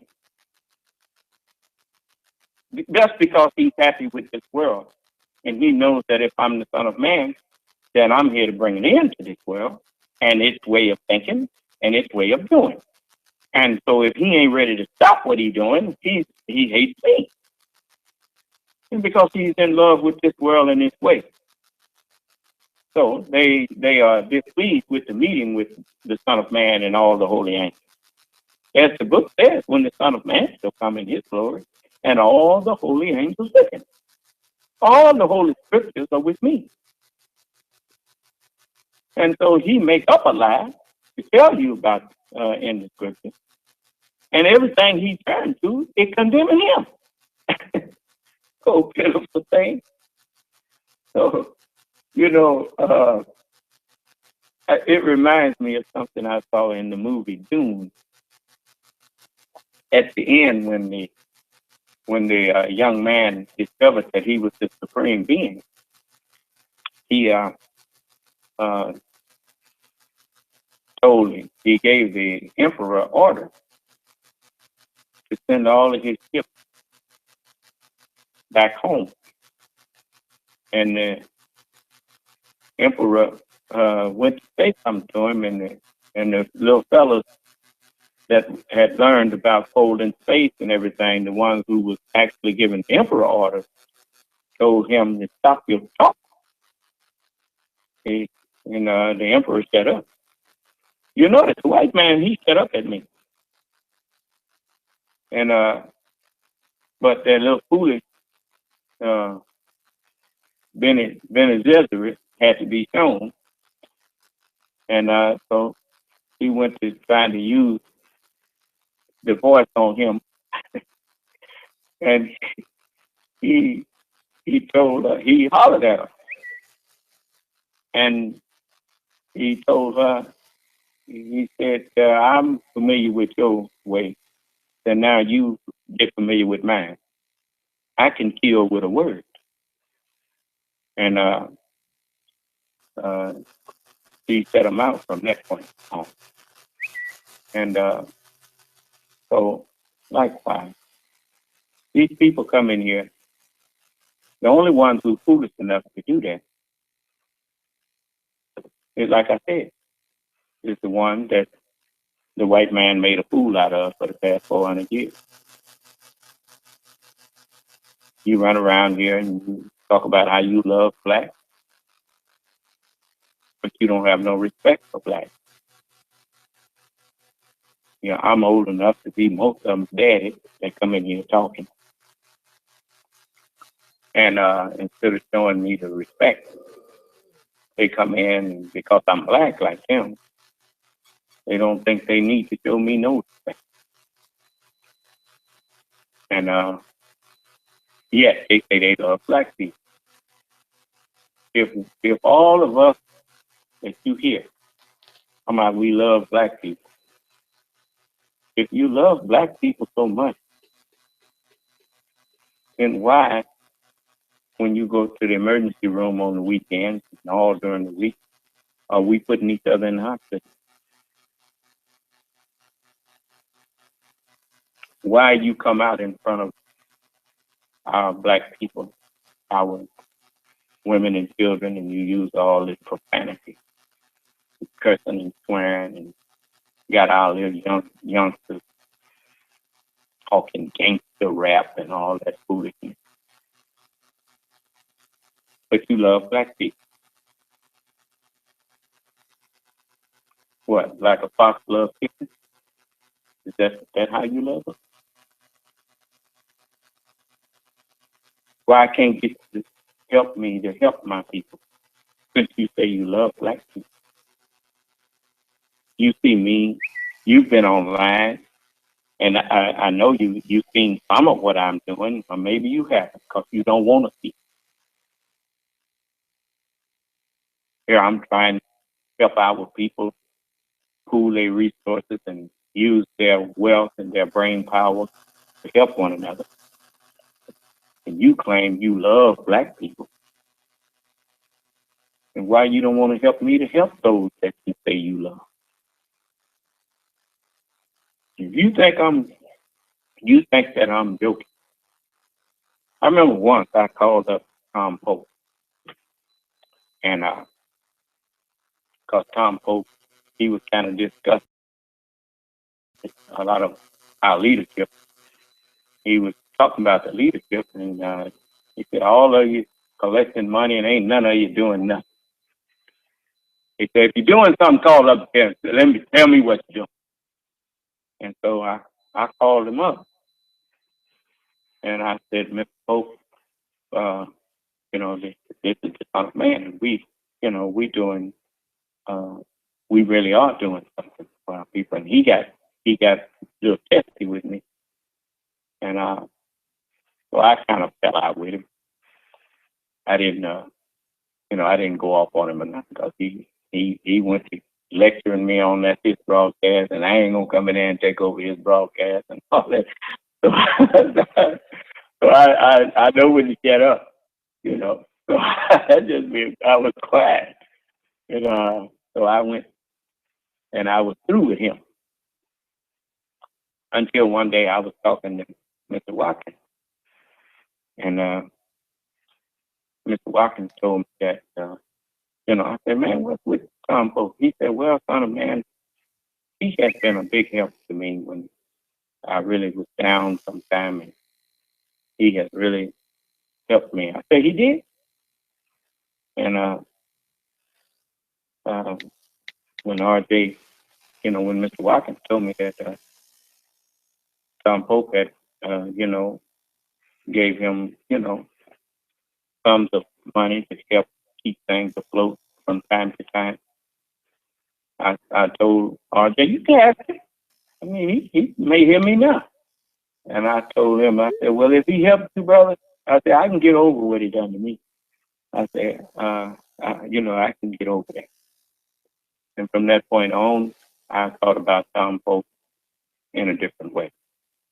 And because he had helped someone that I cared about. And so, likewise, I know how people act when they really care about it. It's just like if you want to win any parent's heart, you watch. They might be them fell out with you, and their child come home, and they, mama or dad, I was over there, and some boys was gonna jump on me, or something was happening to me, and Mr. So-and-so, Mr. Johnson came over there and told them they could leave me alone, and the parents may have just like Mr. Johnson, but when he took up for their child, they got over it. I mean, that's just the way you do when you care about or love anybody, and someone else shows some love and care for that person that you love and care. You can't help but have your heart softened towards them. That is, if you truly did have love in your heart for who you said you did. So I know you lying. You don't care nothing about black people. That's why you hate me. Because you see me trying to do something for our people.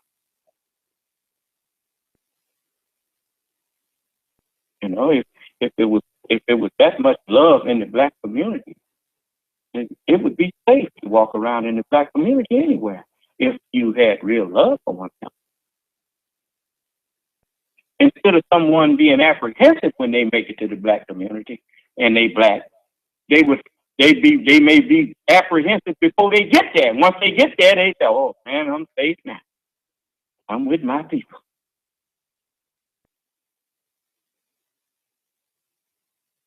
I'll teach you to come in here clowning with me. See how I just pull the cover off of you.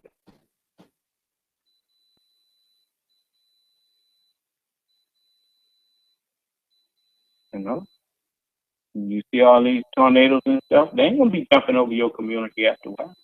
Matter of fact, they ain't jumping over there now. They're going to come in there and tear yours up just like they tearing up everybody else.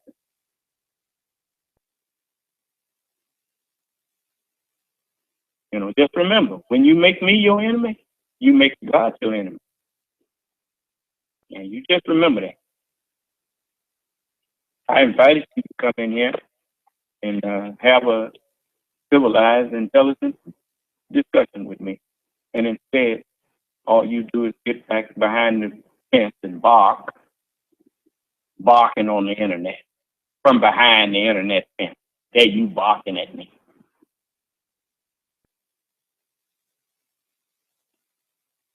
Why? You ain't got nerve enough to call yourself a man.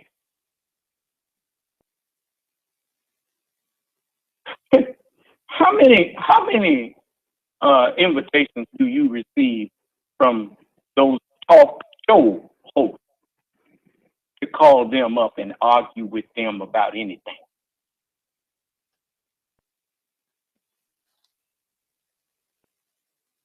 Usually you be trying to call them and they'll get you on there and then won't let you say nothing. Or get you on there and they have somebody ask you what's your name and where you're calling from and what you're going to talk about and all that stuff. And or you try to call and can't even get in because it's busy. It's busy.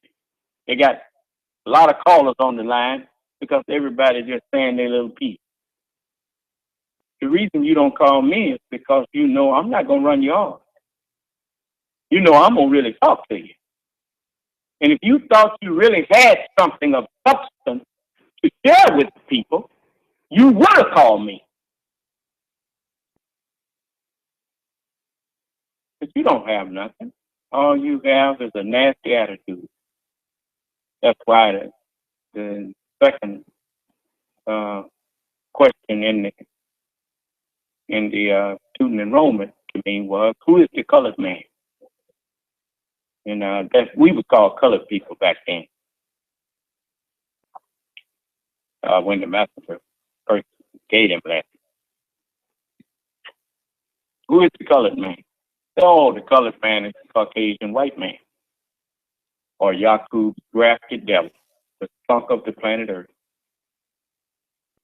And you know, a skunk is black and white. Okay. Black on the outside,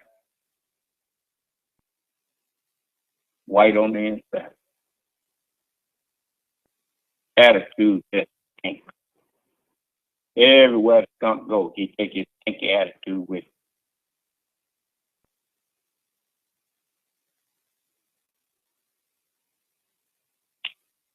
So, any of you want me to go deeper, you come in here and tell me I don't know what I'm talking about. I'll take the rest of the cover off of you and strip you naked.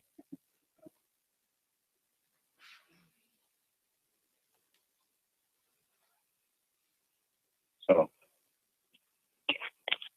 you're just nasty.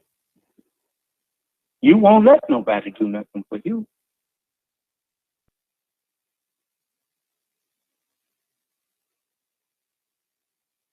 So what you typing now, brother? Brother Jamal? One of them just said look who's insulting who now. Keeps the captain. Insulting you how? The truth, when you tell the truth on people, that's not an insult. Whatever I said that wasn't true.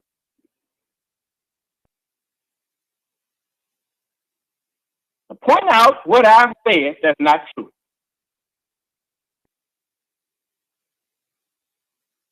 You let all that nasty, filthy language fly out your mouth, and you put it down on paper. You ain't even ashamed to write that foolishness out there on paper and got nerve enough to tell me I'm insulting you. You insulted yourself with your nasty mouth.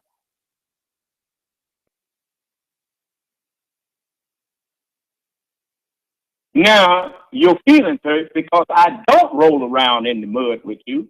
I just point out who you are.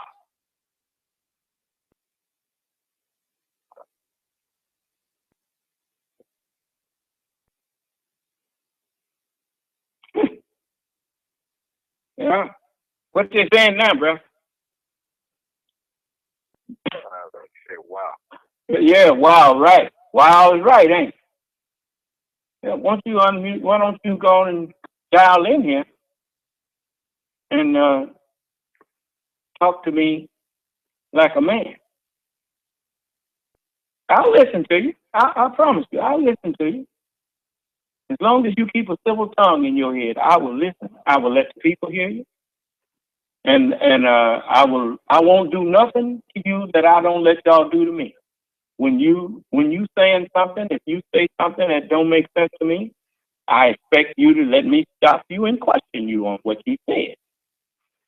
When I say something that don't make sense to you, you can stop me and question me on what I said, and then listen to the answer, and I will listen to your answer. So what are you afraid of?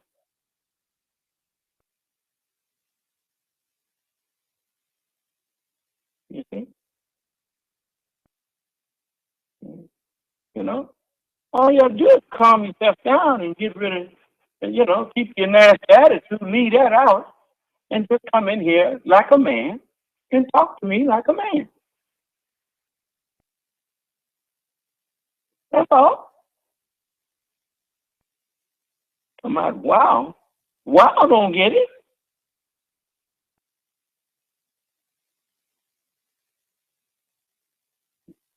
Is he, give him the number. Type the number to him. His mind might kind of be locking up on it. Type the number in to him. And, don't forget to put the star sign, the pound sign there so that he can remember to put pound after he do the access code. Yes, I love to talk to people that disagree with me. That gives me a chance to convert somebody. If you come in here and talk to me and stay on that line, I have no doubt that I can convert you. Because I truly do love you. I ain't like y'all. I don't say something that don't mean it. I ain't like Donald Trump that say he just gets along with everybody. You notice, I don't tell you what you want to hear. I tell you the truth. And it ain't this is and I don't get into insults with people. I speak what's in the scripture. So when even if a person accuses me of insulting them, I can show them where I got what I said from. So now the word of God is an insult to you. If Allah calls you something, then you are there. As far as I'm concerned, that's what you are. He said that on the outside are dogs, and everyone that loveth and maketh up a lie. So I don't have to apologize for the word of Allah. Whatever Allah's words say, I agree with. And if somebody don't agree with it, well, let that tough. I don't care if you don't, because let God be true, and every other man be a liar. So I don't. I'm.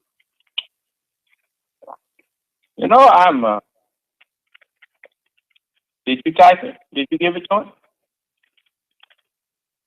Yes, sir. Okay, that's what I want. I want him to have the number. Then he call in. You can call on up, brother. I'm not going purposely try to make you look bad and all that. I don't make people the butt of my joke. That ain't what I'm here for. You call on up here, and let me show you that this is no joke here.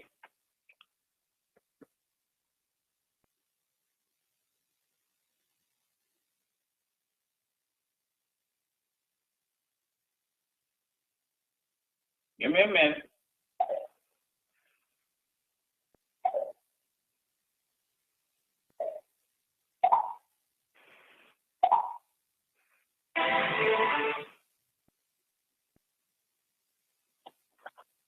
I want you to listen to this. Good evening. I'm Jim Shudo in again tonight for Anderson, and we begin tonight with breaking news. The storm system that's already claimed dozens of lives is now threatening to put a big swath of the country underwater by New Year's. Now, the other night, which was Sunday night, matter of fact, it was early Monday morning, because it was about 2-something in the morning, and all the whistles went off, and they sent a tornado warning for Jefferson County around here. At least it came in here, and they said the warnings went all off and faded. Ask the people, did they see a tornado? Like I said, you can try to make me the butt of your joke if you want to, but you better look at what they're showing you on the. I wish I could show it to you, but you listen to what they're talking about on the news. More than 18 million people tonight are under flood warnings across the United States. The situation dire in Missouri, where 16 counties are facing severe flooding. That has already broken one 25-year-old record. Here's what Governor Jay Nixon said earlier today. You're talking about 49.8. You're talking about almost 10 more vertical feet of moving water. So the power we're talking about, as well as the volume, is extremely significant. I don't need to tell anybody here that, other than to say that we've got a lot more water coming. We try to stay out in front of this best we can. Today's Tuesday, and as I said before, we're looking at Thursday night or Friday morning for that crest. 10. So I'm telling all of you, if you think that all of these calamities gonna pass over, you in for a rude awakening.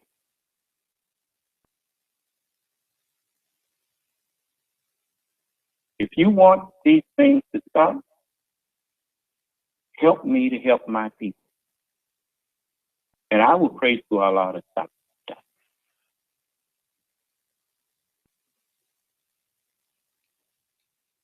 Of course, I know I ain't nobody to you. Well, that's fine. I might not have your attention, but I told you a long time ago. I said, okay, you won't hear me? You'll hear the forces of nature, I bet. You'll hear the rain. You'll hear the hail. You'll hear the snow. You'll hear the earthquake.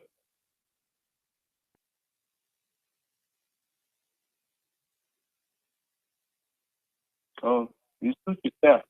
You're going to hear one or the other. I would suggest you hear me. Help me to help my people. I'm not here to wish ill on none of you. But you bringing ill on yourself by trying to call yourself fighting me.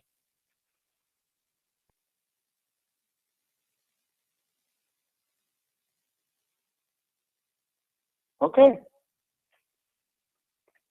Who typing something? Just the same two people. Yeah. Yeah. And I'd be willing to bet on it. If I was a gambling man, I bet both of them black.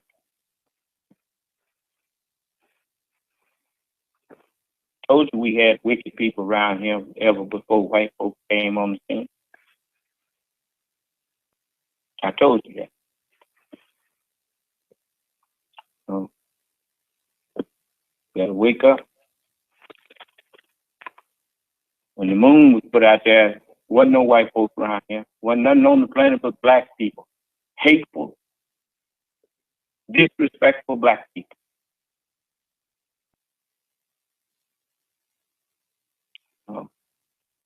What can you say, man?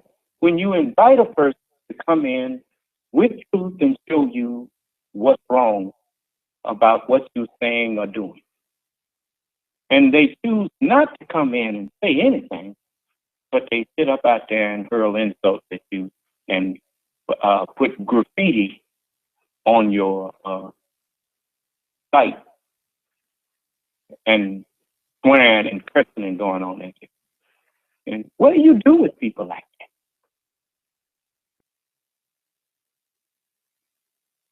The messenger said it best. He said, you are crazy people. He said, you don't want no leadership. Well, that's true. You don't want no leader. All you want to do is sit up and take misadvantage of your own people after you done seen 400 years of people taking misadvantage of you. You still refuse to see that you're sick. And you know, a sick man, you can't help him if he don't recognize and first acknowledge that he's sick. If you don't believe it, go to Alcoholics Anonymous or Smokers Anonymous. The first thing that you have to admit is that you are an alcoholic. Because if you don't see yourself, then you're not going to see no reason to change. You're talking about you want to get the word nigger out of vocabulary.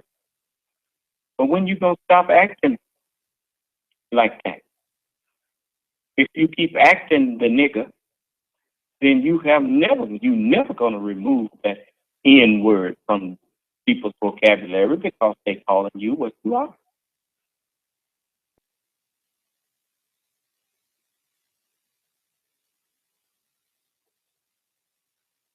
You see? Read what they're saying, brother. Don't read the profanity. I want to know what they're saying. Let the people hear what kind of folks is in here. Now, they waste their time coming in here insulting me. Yes, sir.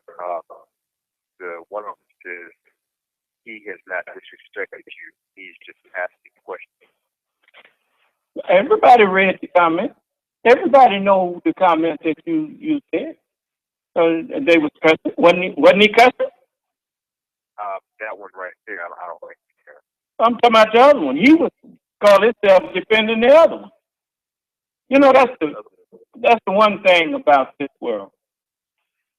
When you try to give aid and comfort to someone that is guilty of robbing a bank or whatnot, and you give them shelter or you give them, they charge you with accessories.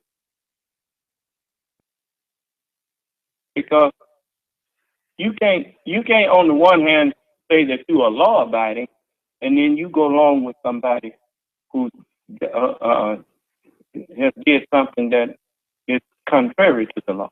You just can't have it both ways. And likewise, whoever takes part in an act against a messenger of God, if you support the one who do it, Allah gonna hold you responsible for being an accessory to it and taking part in a, it's just like them people who they might not have put the nails in his hand, but they're approving of it. Somebody let him be crucified. You just as guilty. So you're gonna learn that you should have been worrying about yourself instead of trying to take up for somebody who had been disrespectful to me. If I had did what they did, they'd be screaming from to high heaven. Funny how the wicked always think they can justify what they do. But if you do one of the things that they did, they say, aha. That's what you say. That's in the scripture too. Then the scripture say they magnify themselves against you. That's right. So I'm, he trying to, they ain't either one of them called. What kind of man are you, man? I wouldn't say huh? Now the other one is coming back saying he didn't because either. I tried to scroll up to see for sure what it was, but it's only letting me go back so far. But they just keep leaving comment after comment. Yeah, they keep leaving comment after comment because they're scared to come in here and talk to me. And, I really don't want to spend no lot of time with cowards. I'm out here saying what I know is right. If they thought what they had to say was right, they wouldn't be sitting there typing it. They'd be saying, they'd be coming in here. I'm wondering if are they black people? I believe so.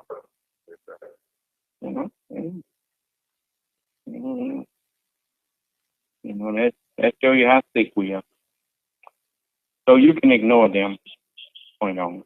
They ain't talking about nothing. If he thought he had anything, he'd come talk to him. I can't even provoke him to come in. Usually a man will, his ego will kick in. I mean, it's only so much he will let you think that he's a coward.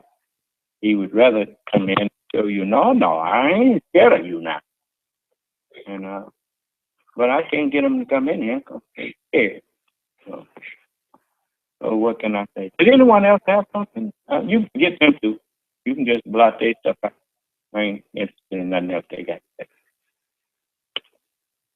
Because they're not interested in nothing they have to say. It's just like when you go to the police station and you swear out a complaint and they tell you we're gonna give you a court date and you say, oh no, I don't want to go in the court.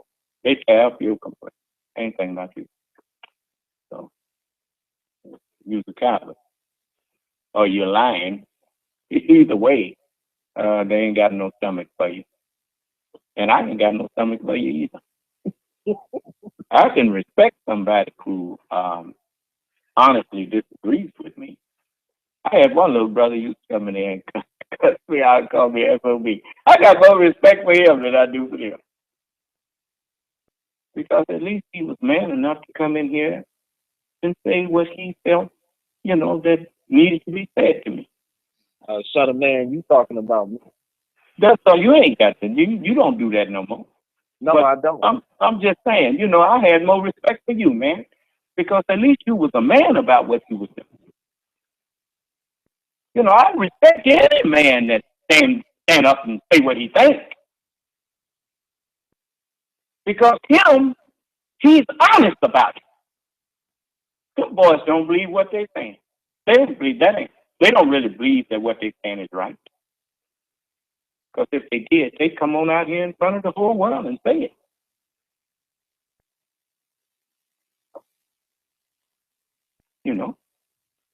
I can reason with someone who's honest about their disagreement with me or honest about their dislike of me.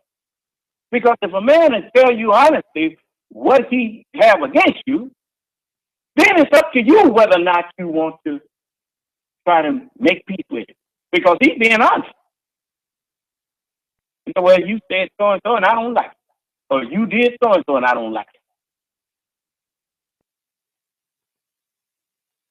Then you can make peace with that kind of man. I mean, you don't know what people done ran into in life.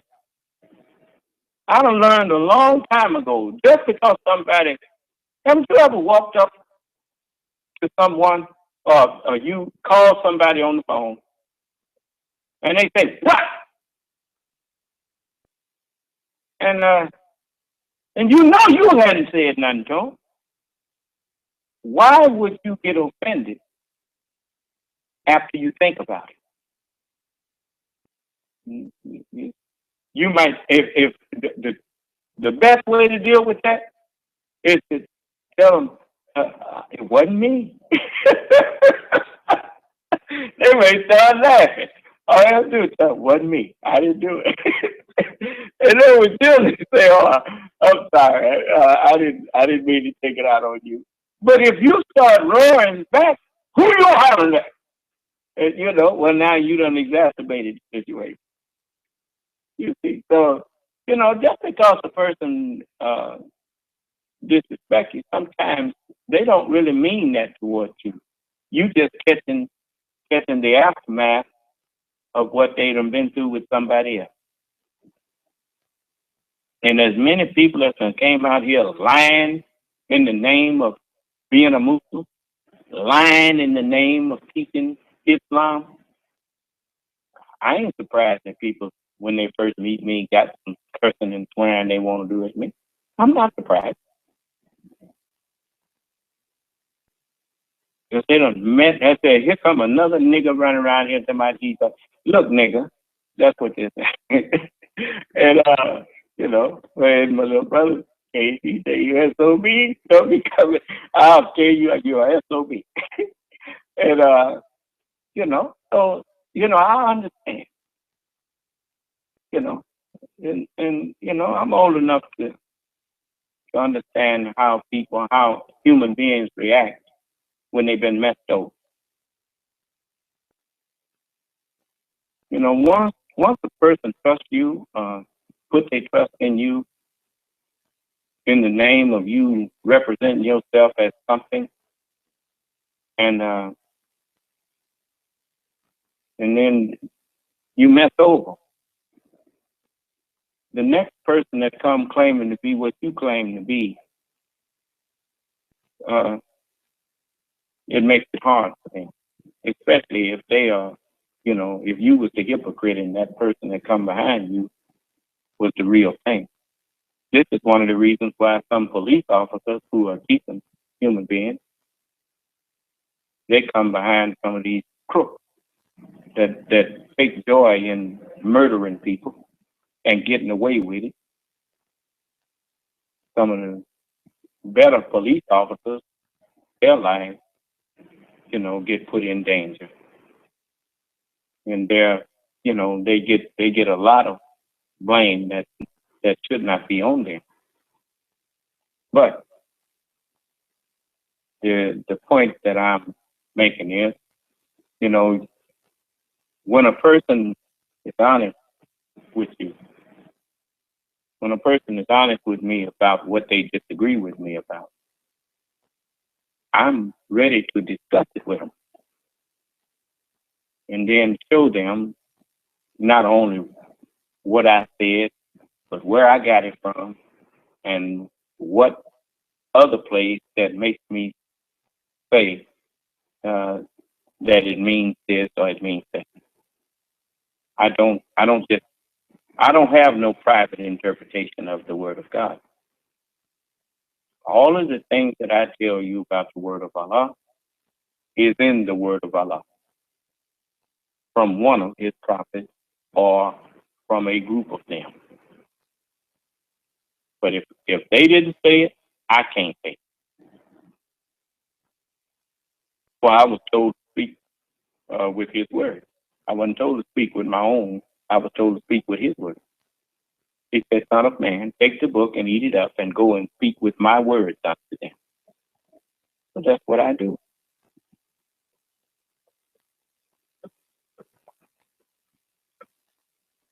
And the only reason I brought you up, big brother, was just as a reminder of what I'm not holding no ill will against you because, I ain't been good enough to be condemning somebody who,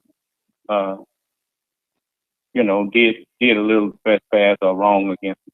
That's one of the reasons why Jesus put that prayer like He did. In one place, He said, forgive us our trespasses as we forgive those who trespass against us.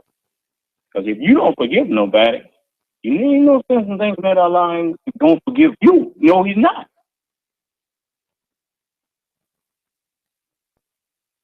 As you would that men do to you, then you do that to them. So, I crave Allah's forgiveness for my wrong. And so I'm easy to get forgiveness from. I don't care how mad I was. If a person come up to me and tell me I'm sorry and please, would you forgive me for that? I say, yes, sir, I forgive you. Welcome home. That's me. I don't like walking around mad all the time. When you can't forgive people, you wind up mad all the time. I just can't do that. Even when people don't ask, if I don't see them around a while, I just go ahead and forget it. I let that go. That's off of my forehead. I for guilty. And let that go. And when I see him again, I say, well, there he is. I'll shake my head and go home. That poor thing.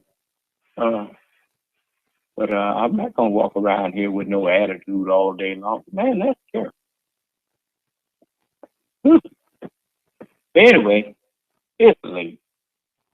So I'm going to let them boys think about how they acted. Maybe they'll change. And come on in here and talk to me. I welcome you to come in and talk to me. But it's been 3 hours now, so we're going to let you go. And again, I say to this government, if you want these calamities to stop, help me to help my people. We can have a secret meeting. I don't want to try to embarrass you or nothing like that. We can have a secret meeting. You can help me. And if you don't want me to tell nobody, I won't tell nobody you helping me. If you think that it would make you look small or whatever, I ain't into that. All I want is help for me and my people. And then I will pray to Allah to stop all these calamities. But it's on you now. So may Allah continue to bless us and keep us safe and in our minds. And, you know, I really do want Allah to bless America. Son of man, Yes, sir. I have a request.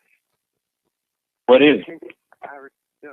Can you give us the scripture again on you eat the book, eat it up, take the book up, and the scriptures that speaks of the time Son of Man will come, how people will be acting just the way they're acting. I'll tell you what. I'll speak on that tomorrow. Now, in the book of Ezekiel, you can start reading at the 2nd chapter. Yes, sir. Just, you can read over that, the 2nd and 3rd chapter. And then I will be teaching on it. And you can also read chapter 86 of the Holy Quran and go to chapter 97 of the Holy Quran also. And just familiarize yourself with that. And then I will, and then in the book of Matthew, the 24th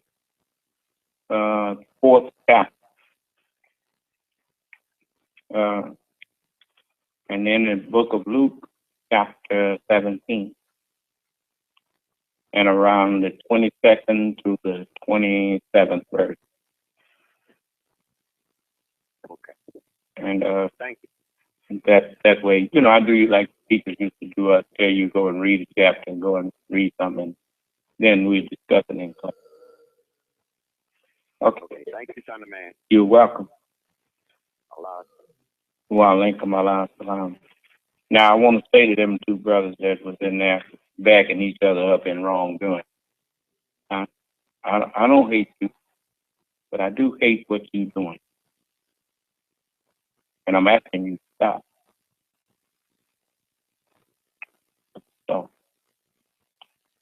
So I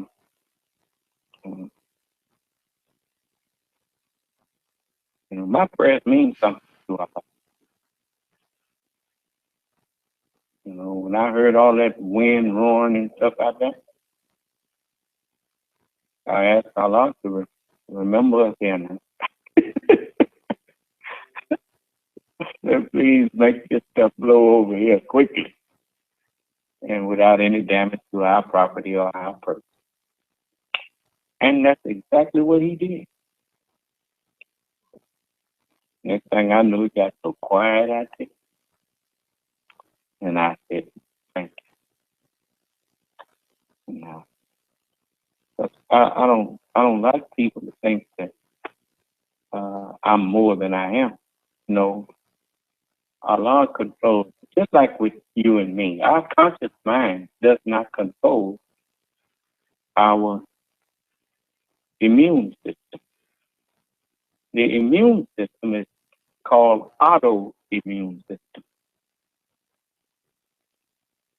And even though the brain controls it, the brain is not aware that it's the conscious mind is not aware that the brain is setting something in motion to fight some virus or something come in. The brain is aware of it, but not consciously. So that's the way it works. The forces of nature that are connected to all of us is now have been put back in under the authority of the original brain, of the original man. And so when stuff that I'm not aware of consciously happens, the unconscious takes over and does something about it.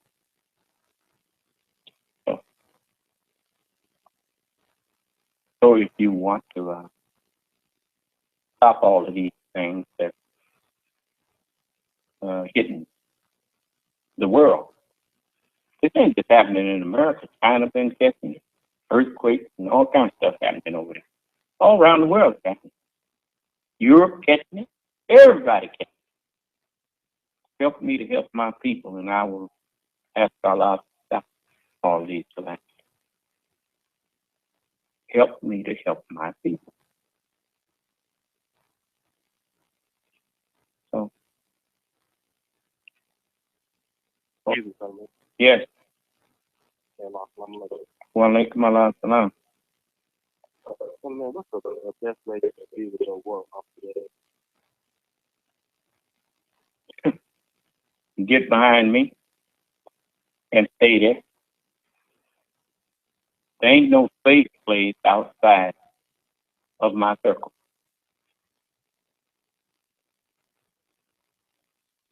You know, you can't steal my teaching and reject me. It don't go like that. You have to believe in me, and you have to believe in what I'm teaching. As the scripture says, except you eat the flesh of the Son of Man and drink his blood, you have no life in you. And that is the truth. You got to accept me and what I'm teaching. We are one. Everybody was told to make obedience, make submission to me. As Allah finished his man, he said, when I made him complete, fall down and make obedience to him. So I'm the him that he was talking about.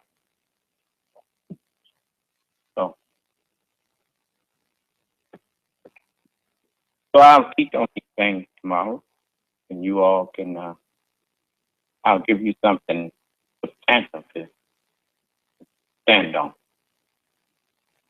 That's just another way to have faith in. Until then, may Allah bless us all, keep us safe, and in our right mind. And may Allah truly bless America. May Allah, Assalamu alaikum. Your